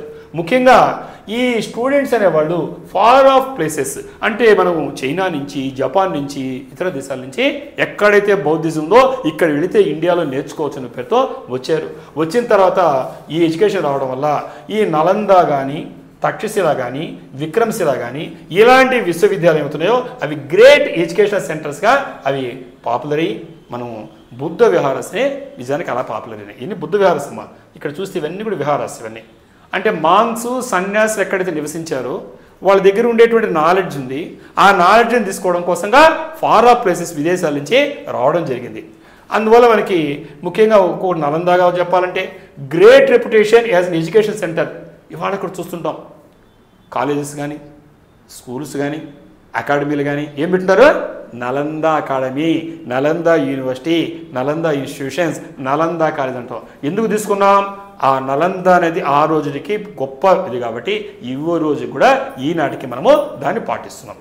అలాగనే చూసినప్పుడు ఇక్కడ మనం ఏమనుకోండి రిలీజియన్ బోధించిందంటే చాలా మతాలు చేసేది వాళ్ళ ఇన్స్టిట్యూషన్స్లో ఒక మతాన్ని బోధిస్తారు.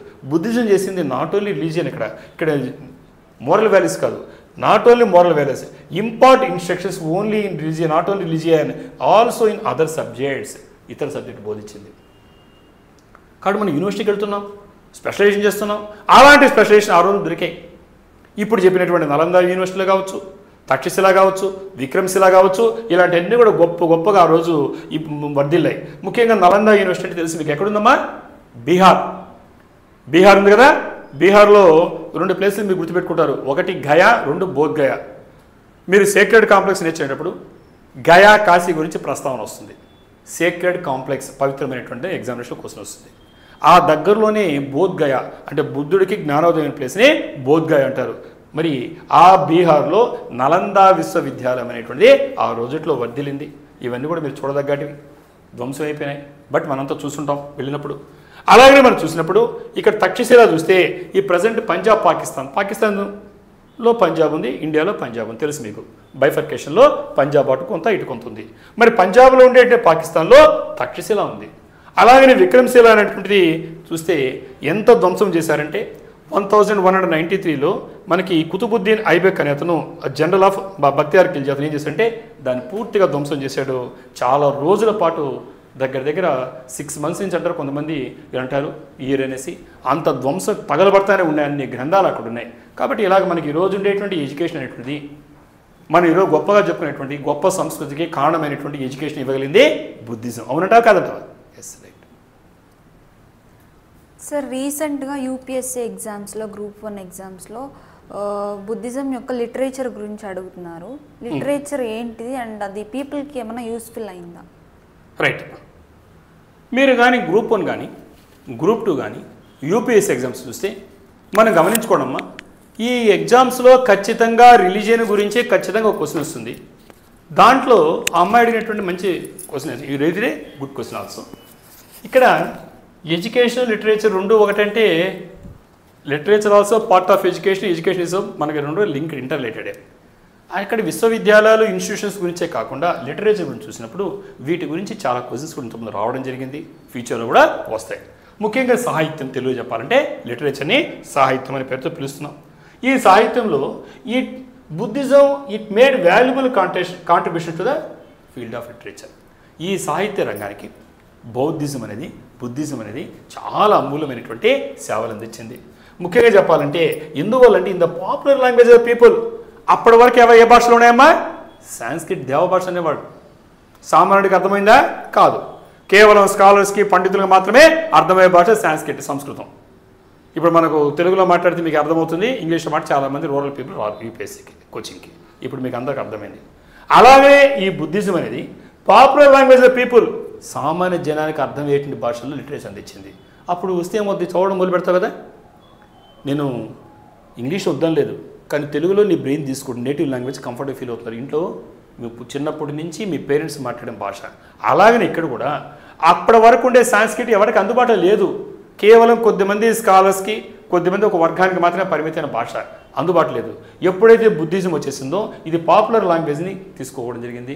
పాపులర్ లాంగ్వేజ్ ఏంటి ఆ రోజుల్లో? పాళీ లాంగ్వేజ్. కాబట్టి పాళీ లాంగ్వేజ్లో లిటరేచర్ కనిపిస్తుంది. అందువల్లే మనకి త్రిపీఠికాస్, జాతకాస్ ఈ పేర్లు విన్నారా? ఏంటివి? త్రిపీఠికాస్, జాతకాస్. త్రిపీఠిక, త్రీ అంటే తెలుస్తుంది, త్రీ. పిఠిక అంటే ఏంటి? Baskets, 3 baskets. ఏంటిది? 3 బాస్కెట్స్.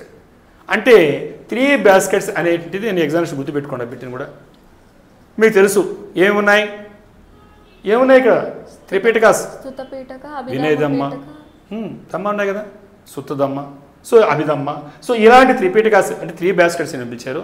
అలాగనే జాతక అంటే బోధిసత్వుడు అనే పేరుతో, ఎలాగా బుద్ధుడు అనేవాళ్ళు రకరకాలైనటువంటి దాంట్లో జన్మల్లో రకరకాలు ఉంటాడు. ఈ చిన్నప్పుడంతా జాతక కథలు అనే పేరుతో, టేల్స్ ఆఫ్ జాతకాస్ అనే పేరుతో, జాతక టేల్స్ అనే పేరుతో మార్కెట్లో ఇప్పుడు కూడా మీకు హిగ్గిన్ బాదన్స్ ఉంటుంది, ఇంగ్లీష్లో కూడా అన్ని లాంగ్వేజ్ కనిపిస్తుంటాయి. ఇలాంటి లిటరేచర్ అంతా కూడా ఈరోజు చెప్పాలంటే important literary works of Buddhism. అంటే బుద్ధిజం వల్ల మోరల్ వాల్యూస్ ఇచ్చేటువంటి చిల్డ్రన్ దొరికిన బుక్సే కాకుండా పెద్దవాళ్ళకి గైడెన్స్ ఇచ్చేటువంటి ఒక సాహిత్యపరమైనటువంటి మంచి బుక్స్గా చెప్పుకోవచ్చు. కాబట్టి ఈరోజు మనం ఈ ట్రాన్స్లేట్ ఇంటూ వేరే ఫారిన్ లాంగ్వేజెస్, ఈరోజు ఇండియాలో ఉండేటువంటి లాంగ్వేజ్ ఫేమస్ మనకు ఈ షెడ్యూల్లో ఉండేటువంటి లాంగ్వేజే కాకుండా దేశ విదేశాల్లో జాతక టేల్స్ అనేటువంటివి పాపులర్ అయిపోయినాయి. మా పిల్లలందరికీ అందుబాటులోకి వచ్చేసినాయి. మీరు చదివేలేదు కానీ చిన్నప్పుడు నేను కూడా చదివాను జాతక టేల్స్. జాతక కథలు వీలుంటే మీరు కొనుక్కోండి. తెలుగులో ఉంటుంది, ఇంగ్లీష్లో ఉంటుంది, ఆల్ లాంగ్వేజెస్లో ఉంటాయి. సో అలాగే మనం చూస్తే ఈ త్రిపీఠికాస్ అనేటువంటిది ఇప్పుడు ఎక్కడైతే బుద్ధిజం స్ప్రెడ్ అయిందో అక్కడే not only in the countries where the Buddhism spread, even in the మనకు మిగతా కంట్రీస్లో కూడా, అమెరికా కావచ్చు ఇలాంటి వాటిల్లో కూడా, ఇతర భాషల్లో కూడా ఈ ట్రాన్స్లేట్ కాబట్టాయి. అంటే సాహిత్యాన్ని స్ప్రెడ్ అయింది లేదా? అలాగే స్ప్రెడ్ అయింది. కాబట్టి ఎందుకంటే అప్పటి వరకు చెప్పాలంటే ఇప్పుడు మనకు ఉండే దాంట్లో ఒరిజినల్ ఇవన్నీ పాళీ భాషలో ఉన్నాయి. ఈ పాళీ భాష అంటే ఏం చెప్పాను? Language of the masses, common పీపుల్కి, సామాన్య జనానికి భాష అంటే ఆ రోజుల్లో పాళీ భాష దాంట్లో ఉండేటువంటి. కాబట్టి దాని తర్వాత ఇవన్నీ మారాయి. కాబట్టి ఇవన్నీ కూడా ఏంటంటే honourable position by the Buddhist given to Vedas by the Brahmins.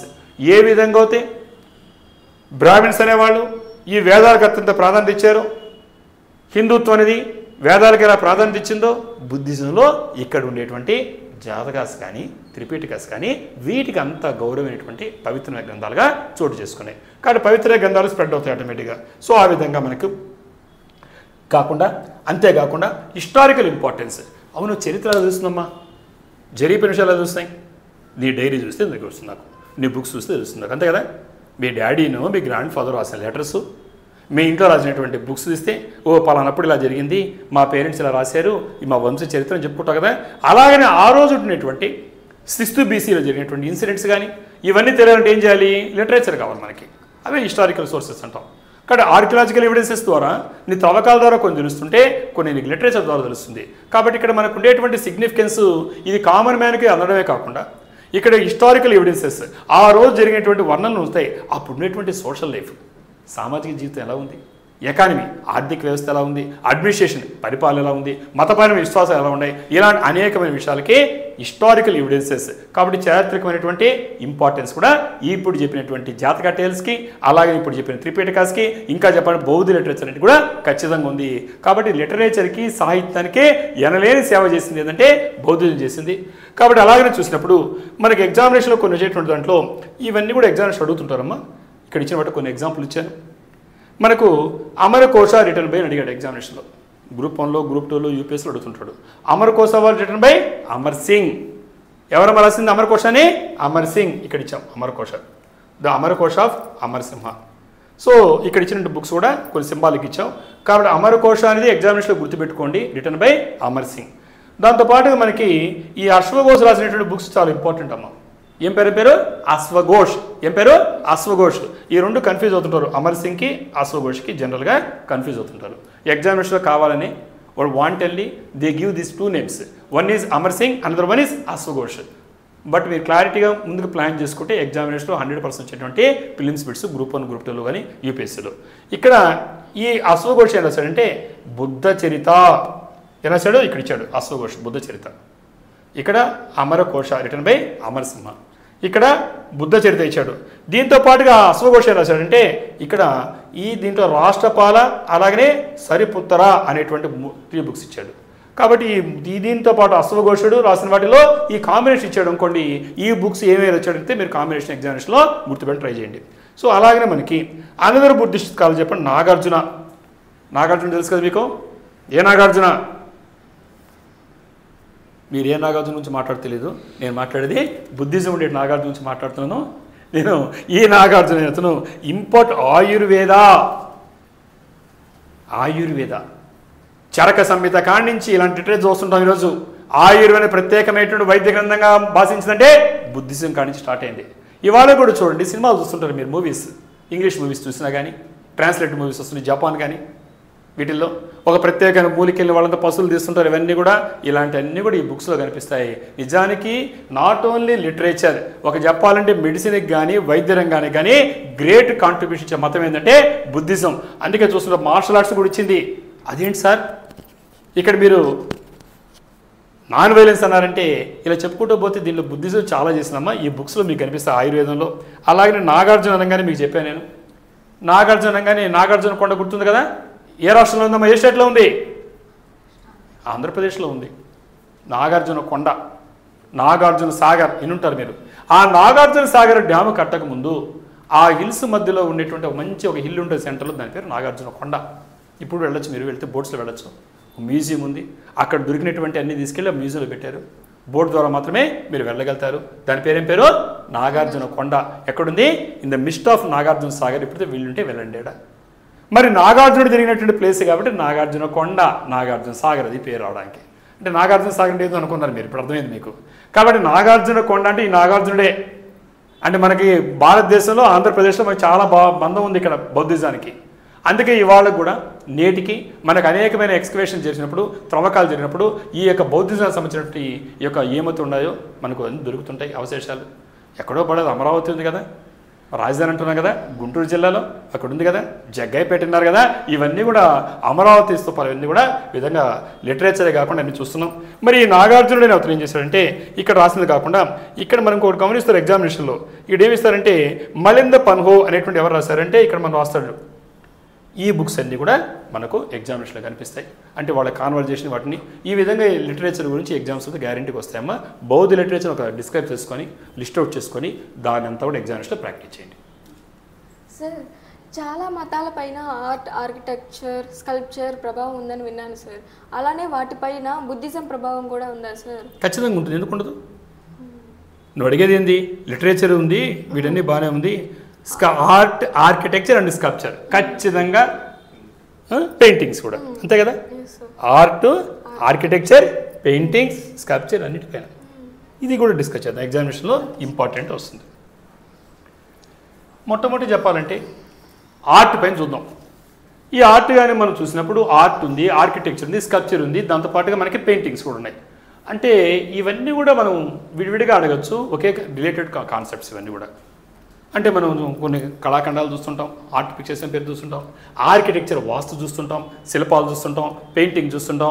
వీటిపైన బుద్ధిజం యొక్క ఇంపాక్ట్ ఏంటంటే ఖచ్చితంగా వాళ్ళ నుంచి ఇప్పటి వరకు మనకు ఉంది. ముందుగానికి the contribution of Buddhism to domain of art, architecture and sculpture remarkable, చెప్పుకోదగినట్టుగా ఉంది. ఎట్లా అంటే ఎందుకంటే అంతకుముందు కూడా ఉన్నాయి బుద్ధిజం ముందు కూడా, కానీ ఈ రకమైనటువంటి మండపాస్ కానీ యజ్ఞశాలాస్ అలాంటి ఉంటే ఆ రోజుల్లో ఆల్టార్స్ అంటే తెలుసు కదా, సాక్రిఫైస్ బలి ఇచ్చేటువంటివి. ఆల్టార్ అంటే బలి ఇచ్చేటువంటివి. అందుకే నీకు హరప్పా మొహంజోదారో సివిలైజేషన్ ఐవీసీలో కనిపించిన ఆల్టార్స్ అనే పేరు వాడుంటారు. అక్కడ వినుంటారు మీరు. ఐవీసీ విన్నారా? గుర్తుందా? సింధులోయ నాగరికత, Indus valley civilization, Indus valley civilization IVC అంటున్నారు. అక్కడ కూడా ఆల్టార్స్ అని. ఆల్టార్స్ అంటే దాన్ని బలిపీఠం అని తెలుగులో అంటారు, సాక్రిఫైస్ అంటారు. బలి అంటే నరబలు ఊహించుకోబడ్డాయి, అవి కూడా ఇచ్చిన ఆ రోజుల్లో. కాబట్టి జంతు బలులు కావచ్చు, ఏదైనా కావచ్చు, దేవుడికి అర్పించడానికి ఒక రకమైనటువంటి ఒక రాక్ స్టోన్స్ లాగా ఏర్పాటు చేస్తే దాన్ని మనం ఆల్టార్స్ అంటారు. కాబట్టి అప్పుడు వరకు ఉండేటువంటి ఎంత ఏమున్నాయంటే ఇలాగ ఉండేటువంటి అంటే మండపాస్ రూపంలోనే యజ్ఞశాలాసు అల్టార్స్, ఎందుకంటే యజ్ఞాలు హోమాలను చేసే. కానీ బుద్ధిస్ట్ అనేటి వచ్చిన తర్వాత ఫస్ట్ టైము మొట్టమొదటిసారిగా రిలీజియస్ ఆర్కిటెక్చర్ పుట్టింది. ఫస్ట్ టైము గుర్తుపెట్టుకోండి, ఐడల్ వర్షిప్ ఎలా స్టార్ట్ అయిందో బుద్ధిజంతో for the first time religious architecture. ఎందుకంటే అంతకుముందు ఏమున్నాయి, మండపాలు ఉన్నాయి, యజ్ఞశాలస్ ఉన్నాయి, ఆల్టార్స్ బలిపీఠాలు ఉన్నాయి, ఎక్కడ కూడా రిలీజియస్ ఆర్కిటెక్చర్ లేదు. లైక్ ఐడల్ వర్షిప్, మన విగ్రహాలను ఎలా పూజించామో ఫస్ట్ టైం ఎవరితో స్టార్ట్ అయింది, బుద్ధిజంతో. అలాగనే ఫస్ట్ టైం రిలీజియస్ ఆర్కిటెక్చర్, మతపరమైనటువంటి ఇప్పుడు చెప్పేటువంటి ఈ స్ట్రక్చర్లన్నీ ఎవరితో స్టార్ట్ అయిందమ్మా, బుద్ధిజంతో స్టార్ట్ అయింది. ఇంకా చూసారంటే ఉదాహరణకి విహారాస్ తీసుకోండి, అవి ఎవరి కోసం కట్టారు, మాంక్స్ కోసం కట్టారు. ఎవరి కోసం కట్టారు, మాంక్స్ కోసం. విజయవాడ వెళ్ళారా, ఉండవల్లి గుహలు చూసారా, నాగార్జున సాగర్ వెళ్ళారా, నాగార్జున కొండ వెళ్ళారా, ఇలా చూసామంటే ప్రతి చోట కూడా మాంక్స్ సన్యాసులు. అంటే మనం ఈ రోజు వెళ్ళినప్పుడు ఎక్కడున్నారు వాళ్ళు, ఎక్కడ పడుకోవాలి కదా, పడుకోవాలంటే షెల్టర్ కావాలి కదా, ఇలాంటి కోసం కట్టారు విహారాస్. కానీ వాళ్ళు ఉండేటువంటి షెల్టర్ అది విహారాస్ అది. దాని ప్రత్యేకంగా దాని చోటు రాతిని తొలిచేసి కేవ్ని కట్ చేసి పెట్టారు. అంటే ఈరోజు మనం ఆర్ట్ అండ్ కల్చర్ పేరుతో మీరు సార్ ఆల్రెడీ చెప్పుకుంటాం చక్కగా మీకు, ఈ విహారాస్ అనేటువంటిది ఇవన్నీ కూడా మాంక్స్ కోసం ఆల్ ఓవర్ ద కంట్రీ, దేశవ్యాప్తంగా ఎక్కడైతే బౌద్ధిజం ఉందో అన్ని చోట్ల వ్యాప్తి చెందేసింది. కాబట్టి ఇది కాంట్రిబ్యూషనే కాదా? ఇవాళ మనం చూస్తున్నాం, మ్యూజియం పేరుతో వెళ్తున్నాం, విజిట్ చేస్తున్నాం, టూర్ పేరుతో, ట్రిప్స్ పేరుతో, ఇవన్నీ చూసినప్పుడు ఆ రోజుట్లో అంత టెక్నాలజీ లేని రోజుట్లోనే వాళ్ళు మాంక్స్ కోసం విహారాస్ పేరుతో వాళ్ళు చేశారు. అలాగే చైత్యాస్ ప్రేయర్ చేసుకోవడం కోసంగా, అలాగే బౌద్ధులకు సంబంధించినటువంటి ఆ యొక్క ధాతువులు అన్న తెలుగులో ఇంగ్లీష్లో రెమినెంట్స్ అన్న ఆయన సంబంధించిన ఆనవాళ్ళు, అది హెయిర్ కావచ్చు, టీత్ కావచ్చు, బోన్ కావచ్చు, ఇలాంటి వాటి ప్రదేశం మనం స్తూపాలు చూస్తున్నాం. పిపిలి చూసాం, అక్కడ కూడా చూసాం, అమరావతి స్తూపం అని చెప్తున్నాం. కాబట్టి అన్ని చోట్ల ఇలాంటి అన్నీ కూడా మనకు డెవలప్ అయినాయి. కాబట్టి ఇక్కడ మనకు అనేకమైన స్తూపాస్ అనేది స్టోన్తో నిర్మించబడి రిలిక్స్ ఆఫ్ బుద్ధా అన్నాం. రిలిక్స్ ఆఫ్ బుద్ధా అంటే ఇప్పుడు చెప్పినట్టుగా remnants of Buddha, relics of Buddha, బుద్ధుని యొక్క అవశేషాలు, ఆయన మిగిలిన గుర్తులుగా వాడి మనం బోధసత్వ అనే పేరుతో, బుద్ధు పేరుతో వాటిని వాడుతున్నారు. అలాగే మనం చూసినప్పుడు ఈ లార్డ్ బుద్ధా యొక్క మొత్తం స్టోరీని ఈ స్టోన్స్ చెక్కారు. వాడు ఆయన ఎలా ఉన్నాడు, ఏ రకంగా ఉన్నాడు, ఏ రకంగా మొదట్లో బాల్యం గడిచింది, దాని తర్వాత తెలుసు మీకు, అంత బుద్ధుడి యొక్క చరిత్ర తెలుసు మీకు, ఇవన్నీ చెక్కారు వాటిలో ఆ రోజులో. అలాగే మన సాంచి స్తూపం అంటే తెలియని వాళ్ళు ఏం లేరు, ఎందుకంటే ఆల్ ఓవర్ ద వరల్డ్ ప్రపంచవ్యాప్త ప్రఖ్యాతి చెంది. ఇక్కడ చూస్తున్నాము ఈరోజు సాంచి స్తూపం చూస్తే ఇక్కడ చూడండి, మీకు అంతా కూడా జూమ్ చేసి చూపిస్తున్నాను, చూడండి ఎలా ఉందో. ఆర్చ్ ఎంట్రన్స్ కానీ, ఆ చుట్టూ ఉండే రీలింగ్స్ కానీ ఇవాళ కూడా ఆశ్చర్యం వేస్తుంది, ఇంత చక్కని ఆర్కిటెక్చర్ ఉందా అనేసి. వరల్డ్ వైడ్గా ఇవన్నీ కూడా కల్చరల్ హెరిటేజ్ అమ్మా, ఇవన్నీ కూడా ప్రపంచ వారసత్వం, అన్నీ కూడా మంది కాదు, అందరి ప్రపంచానికి సంబంధించినటువంటి వారసత్వం ఈరోజు. కాబట్టి ఇలా చూసినప్పుడు ఈ స్తూపాస్ కావచ్చు, చైత్యాస్ అంటే ప్రేయర్ హాల్స్. ఎగ్జామినేషన్ అడుగుతున్నాడు యూపీఎస్సీలో, చాలాసార్లు అడిగారు కూడా, what is the difference between viharas అంటే చైత్యాస్ అడిగాడు ఇంతకుముందు. ఇది చైత్యాస్, వాళ్ళు ప్రేయర్ హాల్స్. ఇక్కడ చూశారు మీరు ఎంత ఆర్కిటెక్చర్ చూడండి ఆ రోజుట్లో. ఈ కేవ్స్ అంతా కూడా ఎలా చేశారో చూడండి. విహారాస్ చూడండి, వాళ్ళు నివసించడానికి కూడా విహారాస్ అంటున్నాం. కాబట్టి విహారాస్ కావచ్చు, చైత్యాస్ కావచ్చు, స్తూపాస్ కావచ్చు. కాబట్టి ఇవన్నీ కూడా మనం చూసినప్పుడు మనకు ఆశ్చర్యం వేస్తుంది, మరి ఇంత ఆర్కిటెక్చర్ ఆ రోజుల్లో ఎలా డెవలప్ చేశారో మనకు అనిపిస్తుంది. ఇవన్నీ చెప్పాలంటే మనకు ఒక సాంచి కానీ, తర్వాత చెప్పాలంటే మనము ఈ బుద్ధిస్ట్ అనే వాళ్ళు first to erect cave temples. మనకు ఈ అంతకుముందు మనకు టెంపుల్స్ కనబడవు, ఇక్కడ టెంపుల్స్ కనబడే కాకుండా కేవ్ టెంపుల్స్ కనబడ్డాయి. కేవ్ టెంపుల్స్ ఏంటంటే వాళ్ళు టోటల్గా ఈ దీన్ని మలిచారు. ఇక్కడ ఈ కేవ్ టెంపుల్స్ని తీసుకురావడం జరిగాడు, అంటే గుహలని తొలిచి వాళ్ళని చేశారు. మనం అన్ని గుహలు చూస్తుంటారు మీరు అన్నీ కూడా. సో ఇలాంటివి కనిపిస్తాయి. అలాగే మనం చూస్తే వాళ్ళు రిచ్ కార్వింగ్స్, అంటే చాలా గొప్పగా నగిషీలు చెక్తూ, ఇది ఆషామాష వ్యవహారం కాదు కదా, ఇవాళ కూడా చూస్తుంటాం మనం. అబ్బా చాలా ఆర్కిటెక్చర్ ఉందని నువ్వు టూర్కి వెళ్ళినప్పుడు చక్కగా చూస్తుంటాం. కాబట్టి ఇక్కడ ఉండేటువంటి వాటిలో రిచ్ కార్వింగ్స్ ఉంటాయి, అవి వాళ్ళ స్టైల్లో వాళ్ళు చెక్కేశారు. ముఖ్యంగా చెప్పాలంటే ఈ బాంబే దగ్గర కన్హేరి పేరు విన్నారా ఎప్పుడన్నా, విన్నారా? బాంబే దగ్గర కన్హేరి, ఈ కన్హేరి అనేటువంటి కేవ్ టెంపుల్స్ అంటే ఒక గుహని తొలచడం. నువ్వే ఒక పెద్ద రాక్ ఉంటే ఆ రాక్ని కేవ్గా కట్ చేసి రాక్ కట్ టెంపుల్స్ అంటారు, కేవ్ టెంపుల్స్ అంటారు. ఇలాంటి వాటిలో కన్హేరి గుహలని ఫేమస్ మనకి ఎగ్జామినేషన్లో. అలాగనే మనకి ఈ పూణే దగ్గర కార్లు అనేటువంటివి ఉన్నాయి, అలాగే నాసిక్ దగ్గర ఉన్నాయి. ఇవన్నీ కూడా best specimens of Buddhist art. కాబట్టి వాళ్ళు ఎగ్జామినేషన్లో అడిగినప్పుడు బుద్ధిస్ట్ ఆర్ట్, కాబట్టి వీటిలో బాంబే దగ్గర ఉండేటువంటి ఏంటమ్మా కన్హేరి, ఏంటది కన్హేరి. పూణే దగ్గర ఉండేది కార్లే, ఏంటిది కార్లే. అలాగే నాసిక్ దగ్గర ఉన్నాయి. ఇవన్నీ కూడా best examples of Buddhist art. అలాగనే ఇంకొక ఆర్ట్ వచ్చింది, మీకు అందరూ చదువుంటారు, గాంధార శిల్పము. గాంధార స్కూల్ ఆఫ్ ఆర్ట్ అంటే ప్రత్యేకమైనటువంటి శైలిలో గాంధార శిల్పం అనే పేరు వినుంటారు, విన్నారా? ఎక్స్కవేట్ చేసినప్పుడు కనిపిస్తుంటాయి. మరి ఏదైనా మ్యూజియంకి వెళ్తే ఇది గాంధార స్టైల్ ఆఫ్ ఆర్ట్ అని కనిపిస్తుంటాయి. వీరుంటే కూడా ఎస్వి ఆర్ట్స్ కాలేజ్ వెళ్ళండి, మోడల్స్ కనిపిస్తుంది. మంచి మ్యూజియం మనం చూపించారు సారు, చక్కని ప్రిన్సిపల్ గారు. కాబట్టి ఇక్కడ ఈ గాంధార స్కూల్ ఆఫ్ ఆర్ట్ అనే పేరుతో ఒక ప్రత్యేకమైన డిజైన్తో వాళ్ళు చేసినటువంటి కొత్త రకమైనది అంటే ఈ బుద్ధిజం వల్ల డెవలప్ అయింది. కాబట్టి ఇవన్నీ కూడా చెప్పాలంటే ఈ బుద్ధిస్ట్ ప్యాటర్నేజెస్ అంటే ఈ మనం మహారాజా పోషకులంటలా ఈ బుద్ధిస్ట్ వల్ల ఈ రకాలైనటువంటి కల్చర్ అంతా కూడా అంతకుముందు లేవు. కాబట్టి ఇప్పుడు చెప్పినటువంటి కేవ్ టెంపుల్స్ కావచ్చు, ఇప్పుడు చెప్పిన మనకు ఉండేటువంటి గాంధార స్కూల్ ఆఫ్ ఆర్ట్ కావచ్చు, ఇలాగ మనకు అనేకమైనవి ఈ రావడం జరుగుతుంది. అలాగనే మనం చూసినప్పుడు పెయింటింగ్స్, ముఖ్యంగా ఈ పెయింటింగ్స్లో మనం చూస్తే మనకి ఏం గుర్తొస్తుంది? ఆ పెయింటింగ్ అనగానే అజంతా గుర్తొస్తుంది. అజంతా గుర్తొస్తుంది. మనం అజంతా చూస్తుంటారు మీరు. మనం అజంతాకి వెళ్ళినప్పుడు అజంతా, ఎల్లోరా 2 పేర్లు జంట పదాలు వాడతారు, వేరే వేరే డైరెక్షన్స్ ఉన్నప్పటికీ ఆ 2 కూడా వెళ్ళి చూస్తారు. కాబట్టి అజంతా, ఎల్లోరా అని ఔరంగాబాద్ కానించి వెళ్ళి ఉంటారు, మీరు చూస్తుంటారు మహారాష్ట్రలో. కాబట్టి ఇక్కడ అజంతా అనేటువంటిది ఏమవుతుందో అది ఈ రోజు కూడా అజంతా శిల్పంలా అని అంటుంటారు. ఇది చూడండి అజంతా, ఇప్పుడు చూడండి ఎలా ఉంది చూడండి. అజంతా కేవ్ 1 ఇక్కడ మహాజనక జాతక కథలంటే ఆ బుద్ధుడికి సంబంధించినటువంటి బోధిసత్వుడికి సంబంధించినటువంటి ఆయన యొక్క లైఫ్ స్టైల్ ఇవన్నీ ఒక్కో దాంట్లో వర్ణిస్తారు.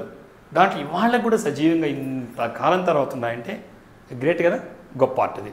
ఎలా ఈ మనం చూద్దాం. అలాగనే బోధిసత్వ పద్మపాణి ఇన్ అజంతా కేవ్స్. పద్మాన్ని ధరించున్నాడు, లోటస్ని, తామర పువ్వుని, పుష్పాన్ని ధరించున్నాడు. అలాగనే ఇక్కడ చూసినప్పుడు మనము ఇక్కడ సిగిరియా కేవ్ పెయింటింగ్స్ అంటాం. ఇక్కడ ఇది శ్రీలంకలో కనిపిస్తుంది మనకి. బాగ్ కేవ్ పెయింటింగ్స్ అంటున్నాం. అలాగనే బాగ్ కేవ్ పెయింటింగ్స్లో ఇలా ఒక్కొక్క స్పాట్లో ఒక ప్రత్యేకమైన శైలిని ఇవ్వగలిగింది ఏంటంటే ఏంటిది? బుద్ధిజం. కాబట్టి ప్రత్యేకమైనటువంటి దాని కాంట్రిబ్యూషన్స్ మనం లిటరేచరే కాకుండా ఈ ఆర్ట్లో కానీ పెయింటింగ్స్లో కానీ స్కల్ప్చర్స్లో చూస్తుంటాం. సో ముఖ్యంగా చూసినప్పుడు ఇక్కడ మనకు ఈ అజంతాలో కావచ్చు, అలాగనే సిగిరియా రాక్ ఫోర్టెస్ అంటే సిలోన్లో కావచ్చు, ఇవన్నీ కూడా ఆర్టిస్ట్ కేంద్రం ఆల్ ఓవర్ ద వరల్డ్ ఇప్పుడు చిన్న ఆశ్చర్యపడిపోతారన్నమాట. ఎందుకంటే ఇక్కడ మనం చూస్తేనే అవి ఒక ప్రకృతిలో ప్రమేకమై వాళ్ళంతా కూడా unity of life, human, animal, vegetables అంటే మనకు ఉండేటువంటి మానవ జీవితం గట్టాలే కాకుండా అనిమల్స్కి కానీ వెజిటబుల్స్కి కానీ వాళ్ళు ఇచ్చేటువంటి ప్రాధాన్యతనే క్లియర్గా మనకు కనబడుతుంటాయి. అలాగే మనం చూసినప్పుడు ఎందుకంటే వాళ్ళకు ఉండే స్పిరిచువాలిటీ ఏ రకంగా ఆ ప్రకృతి మమేకంగా కనిపిస్తుంటుంది. అలాగనే మనం చూసినప్పుడు దాంట్లో అనేకమైన కనిపిస్తాయి.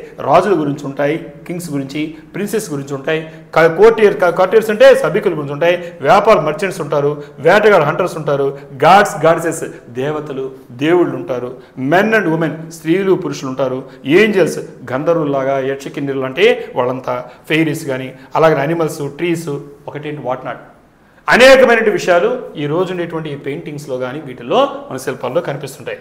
అలాగనే మనం చూసినప్పుడు ఇక్కడ ఈ పెయింటింగ్స్ వల్ల, స్కల్ప్చర్ వల్ల, అదేవిధంగా శిల్పాల వల్ల మనకు అర్థమైంది ఏంటంటే ఒక ప్రత్యేకమైనటువంటి ఒక పెయింటింగ్స్ కావచ్చు అజంతాలు చెప్పినట్టుగా, అలాగే మనం చెప్పినటువంటి గాంధార శిల్పం అనే పేరుతో ఇవి కావచ్చు, ఇవన్నీ ఈరోజు ఒక ప్రత్యేకమైనటువంటి ముద్రను ఇవ్వగలిగిందంటే బౌద్ధిజం.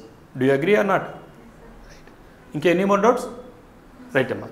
సో ఇక్కడ మనం ఇవాళ చూసిన దాంట్లో కంక్లూడ్ చేయాలంటే ఈ మనకుండే బుద్ధిజం అనేటువంటిది ఇండియన్ సొసైటీని ముఖ్యంగా ఈక్వాలిటీ వైపు ట్రాన్స్ఫర్ చేస్తామా, ప్రాంప్టింగ్ ఈక్వాలిటీ. అప్పటి వరకు ఉండేటువంటి ర్యాంకింగ్ సొసైటీ, హైరార్కీ సొసైటీ అంటే ఎక్కువ తక్కువ అనేది లేకుండా చేసిన మతం ఏదైనా ఉంటే మొట్టమొదటి ప్రయత్నం చేసింది బుద్ధిజం. అందుకే అది ఛాలెంజ్డ్ రిజిడ్ సోషల్ నార్మ్స్. అప్పటి వరకు ఇంకా దాటడానికి లేదు అనేటువంటి సోషల్ నార్మ్స్ ఏమవుతున్నాయో సామాజిక కట్టుబాటుని ఛాలెంజ్ చేసి లేదు ఇలా ఉండొచ్చని చెప్పింది. అలాగనే పర్సనల్ మొరాలిటీ, వ్యక్తిగతంగా నైతిక విలువలు ప్రతి మనిషి కలవాలని చెప్పే మతం ఏంటంటే బుద్ధిజం. అలాగనే the legacy remains evident India's cultural and philosophical traditions. ఇవాళ భారతదేశంలో ఉండేటువంటి మనకు ఉండేటువంటి కల్చరల్ ట్రెడిషన్స్, సాంస్కృతికమైనటువంటి సాంప్రదాయాల్లో కానీ, ఫిలసాఫికల్ నీకు ఆలోచన కానీ ఇవి చెరగని ముద్రేసింది చేసి shift focus from ritualism to personal responsibility and ethical living. అప్పటి వరకు మతంగా చేస్తే ఇది మన రెస్పాన్సిబుల్ బాధ్యతాయుతంగా ఇలా జీవించాలి అని చెప్పినటువంటి మతం ఏదైనా ఉంటే అది బౌద్ధ మతం.